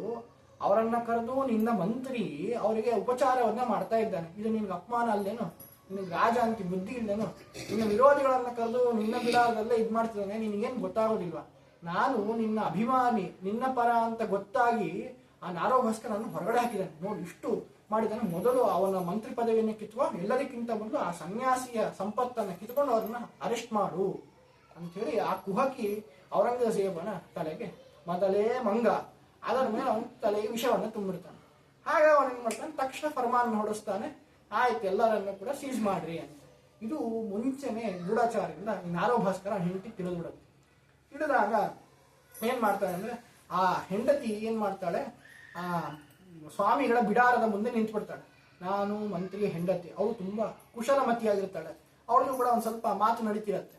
ಹಾಗಾಗಿ ಅವಳು ಹೇಳ್ತಾಳೆ, ನಾನು ಮಂತ್ರಿ ಹೆಂಡತಿ, ಇವರು ಸನ್ಯಾಸಿಗಳು, ಇವರಲ್ಲಿ ಯಾವ ಸಂಪತ್ತೂ ಇಲ್ಲ, ಇವರನ್ನ ಮುಟ್ಲಿಕ್ಕೆ ಬಿಡೋದಿಲ್ಲ, ಇದು ಹೀಗೆ ರಾಜನಿಗೆ ಹೋಗಿ ಹೇಳು ಅಂತ ಹೇಳಿ ಆ ಮಂತ್ರಿ ಹೆಂಡತಿ ಕೊಟ್ಟು ಕಳಿಸ್ತಾಳೆ. ಆ ಭಟ ಬಂದು ಹೇಳ್ತಾರೆ, ಆ ಸೈನಿಕರೆಲ್ಲ ಬಂದು ಹೇಳ್ತಾರೆ. ಹೀಗೆ ರಾಜನಿಗೆ ಒಂದ್ ಸ್ವಲ್ಪ ಯಾಕೋ ಸಂಶಯ ಬರ್ಲಿಕ್ಕೆ, ಮಂತ್ರಿ ಅದನ್ನ ಕಟ್ಕೊಳ್ಳಿಕ್ ಬರಲ್ಲ, ನಾ ರಾಜನಾಗಿದ್ದು ಕೂಡ ಎಕ್ಸಿಕ್ಯೂಷನ್ ಯಾರು ಮಾಡ್ತಾರೆ, ಮಂತ್ರಿಗಳೇ, ನಾನು ಆರ್ಡರ್ನ ಪಾಸ್ ಮಾಡ್ಬೋದು, ಹಾಗೆ ಅವ್ರ ವಿರೋಧ ಕಟ್ಕೋಬಾರ್ದು, ಏನೇ ಆಗಲಿ ಅವ್ರ ಮಖವನ್ನು ಒಂದ್ಸರಿ ನಾನು ನೋಡ್ಬೇಕು ಅಂತ ಹೇಳಿ ಔರಂಗಜೇಬನಿಗೆ ಕುತೂಹಲ ಹುಟ್ಟತ್ತಿತ್ತು, ಇಂಥವ್ರು ಅವರು ಅಂತ. ಸರಿ ಅಂತ ಹೇಳಿ ಚಿತ್ರವನ್ನ ಆದ್ರೂ ಬಿಡಿಸಿ, ಅವ್ರ ಮಖ ನೋಡೋದಿಲ್ಲ ಅಂತ ಅಂತಾರೆ, ನೇಂಚರ ಮಖವನ್ನು ನೋಡೋದಿಲ್ಲ ನಾನು ಅಂತ. ಚಿತ್ರವನ್ನ ಒಳ್ಳೆ ಚಿತ್ರಕಾರನ ಕರೆಸಿ ಸತ್ಯಾಭಿನವ ತೀರ್ಥ ಶ್ರೀಪಾದಂಗ ಅವರ ಬರೀ ಸತ್ಯಾಭಿನವ ತೀರ್ಥ ಚಿತ್ರವನ್ನಷ್ಟೇ ಬರುತ್ತಾರೆ ಒಂದು ಪತ್ರದಲ್ಲಿ. ಅದನ್ನು ತಗೊಂಡು ಹೋಗಿ ಔರಂಗಜೇಬನಿಗೆ ಕೊಡ್ತಾರೆ. ಅವನು ನೋಡಿ ಹೆದರ್ಕೊಂಡ್ಬಿಡ್ತಾನೆ. ಯಾಕೆಂದ್ರೆ ಸನ್ಯಾಸಿಯ ಫೋಟೋವನ್ನು ನೋಡಿ ಯಾರು ಹೆದರ್ಕೊಳ್ಳೋದು, ಏನಿರುತ್ತೆ, ಒಳ್ಳೆ ನಕ್ಕೊಂಡು ಅಂತ ಕೌಪಿನ ಕಾಷಾಯದಲ್ಲಿ ಇರ್ತಾರೆ, ಒಳ್ಳೆ ಅಭಯ ಮುದ್ರೆಯನ್ನು ಇಟ್ಕೊಂಡಿರ್ತಾರೆ, ಪುಸ್ತಕವನ್ನು ಇಟ್ಕೊಂಡು. ಆದರೆ ಅವನಿಗೆ ಏನ್ ಕಾಣಿಸ್ತು ಅಂತಂದ್ರೆ, ಬರೀ ಸತ್ಯಾಭಿನವರ ಚಿತ್ರ ಇದ್ದದ್ದು, ಹಿಂದೆ ಬಿಲ್ಲು ಬಾಣ ಹಿಡ್ಕೊಂಡಂತಹ ರಾಮದೇವರು ಮತ್ತೆ ಚಕ್ರ ಹಿಡ್ಕೊಂಡ ಕೃಷ್ಣ ಎಲ್ಲ ಕಂಡ. ಇದು ಗುರುಗಳ ಮಹಿಮೆ. ಅವ್ರು ಏನ್ ಮಾಡ್ತಾರೆ ಅಂತಂದ್ರೆ, ಯಾವಾಗ ಈ ರೀತಿಯಾಗಿ ಅವನು ದೇವರ ಪೆಟ್ಟಿಗೆ ತನಕ ಕೈ ಹಾಕ್ತಾನೆ ಅಂತ ಗೊತ್ತಿತ್ತು, ಅವಾಗ ಸತ್ಯನಾಥ ತೀರ್ಥ ಸ್ವಾಮಿ ಶ್ರೀಪಾದ ಗುರುಭ್ಯೋ ನಮಃ ಅಂತ ಗುರುಗಳ ಒಂದು ನಾಮಸ್ಮರಣೆ ಮಾಡ್ತಾರೆ. ಗುರುಗಳ ನಾಮಸ್ಮರಣೆಯ ಬಲದಿಂದ ಬರೀ ಸತ್ಯಾಭಿನವರ ಚಿತ್ರ ಇದ್ದದ್ದು ಬಿಲ್ಲು ಬಾಣವನ್ನ ಭೀಷಣವಾದ ಭಗವಂತನ ರೂಪ ಔರಂಗಜೇಬನಿಗೆ ಕಾಣಿಸ್ತು.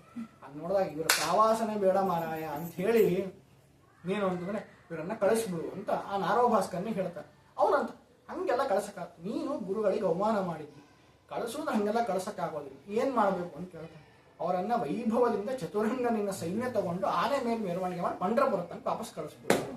ನೋಡಿ, ಯಾವ ರಾಜ ಸತ್ಯಾಭಿನವ ತೀರ್ಥರಿಗೆ ಅವಮಾನವನ್ನ ಮಾಡಿ ಬಂಧನವನ್ನ ಮಾಡಿ ಸಂಪತ್ತನ್ನ ಕಸ್ಕೋಬೇಕು ಅಂತ ಇದ್ನೋ, ಆ ಗುರುಗಳ ಮಹಿಮೆ ದೇವರ ಒಂದು ಅನುಗ್ರಹದಿಂದ ಅದೇ ರಾಜ ವೈಭವ ಮೆರವಣಿಗೆ ಚತುರಂಗ ಬಲದಿಂದ ಇಡೀ ಜಗತ್ತಿಗೆ ಗೊತ್ತಾಗುವಂತೆ ಮಾಡಿದ್ಯಾವುದು ಅಂದ್ರೆ ಸತ್ಯಾಭಿನವರು ಗುರುಗಳ ಮೇಲಿಟ್ಟಂತಹ ವಿಶ್ವಾಸ, ಭಕ್ತಿ.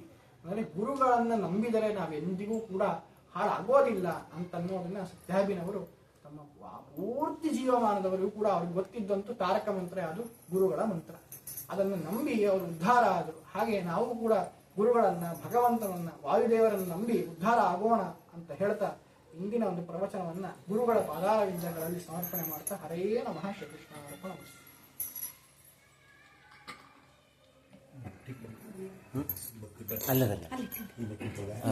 ಅಲ್ಲದು ಇದ್ರ ಮೇಲೆ ಅದ ನೋಡ್ರಿ, ಕದ್ಲಾರ್ತಿ ಮುಂದದ ನೋಡ್ರಿ ಮೇಲೆ ಮಂಗಳಾರತಿ ಹಾಕಿಟ್ಟಿದ್ದ ಅದು ದೀಪ ಹಚ್ಚಲಿಕ್ಕೆ.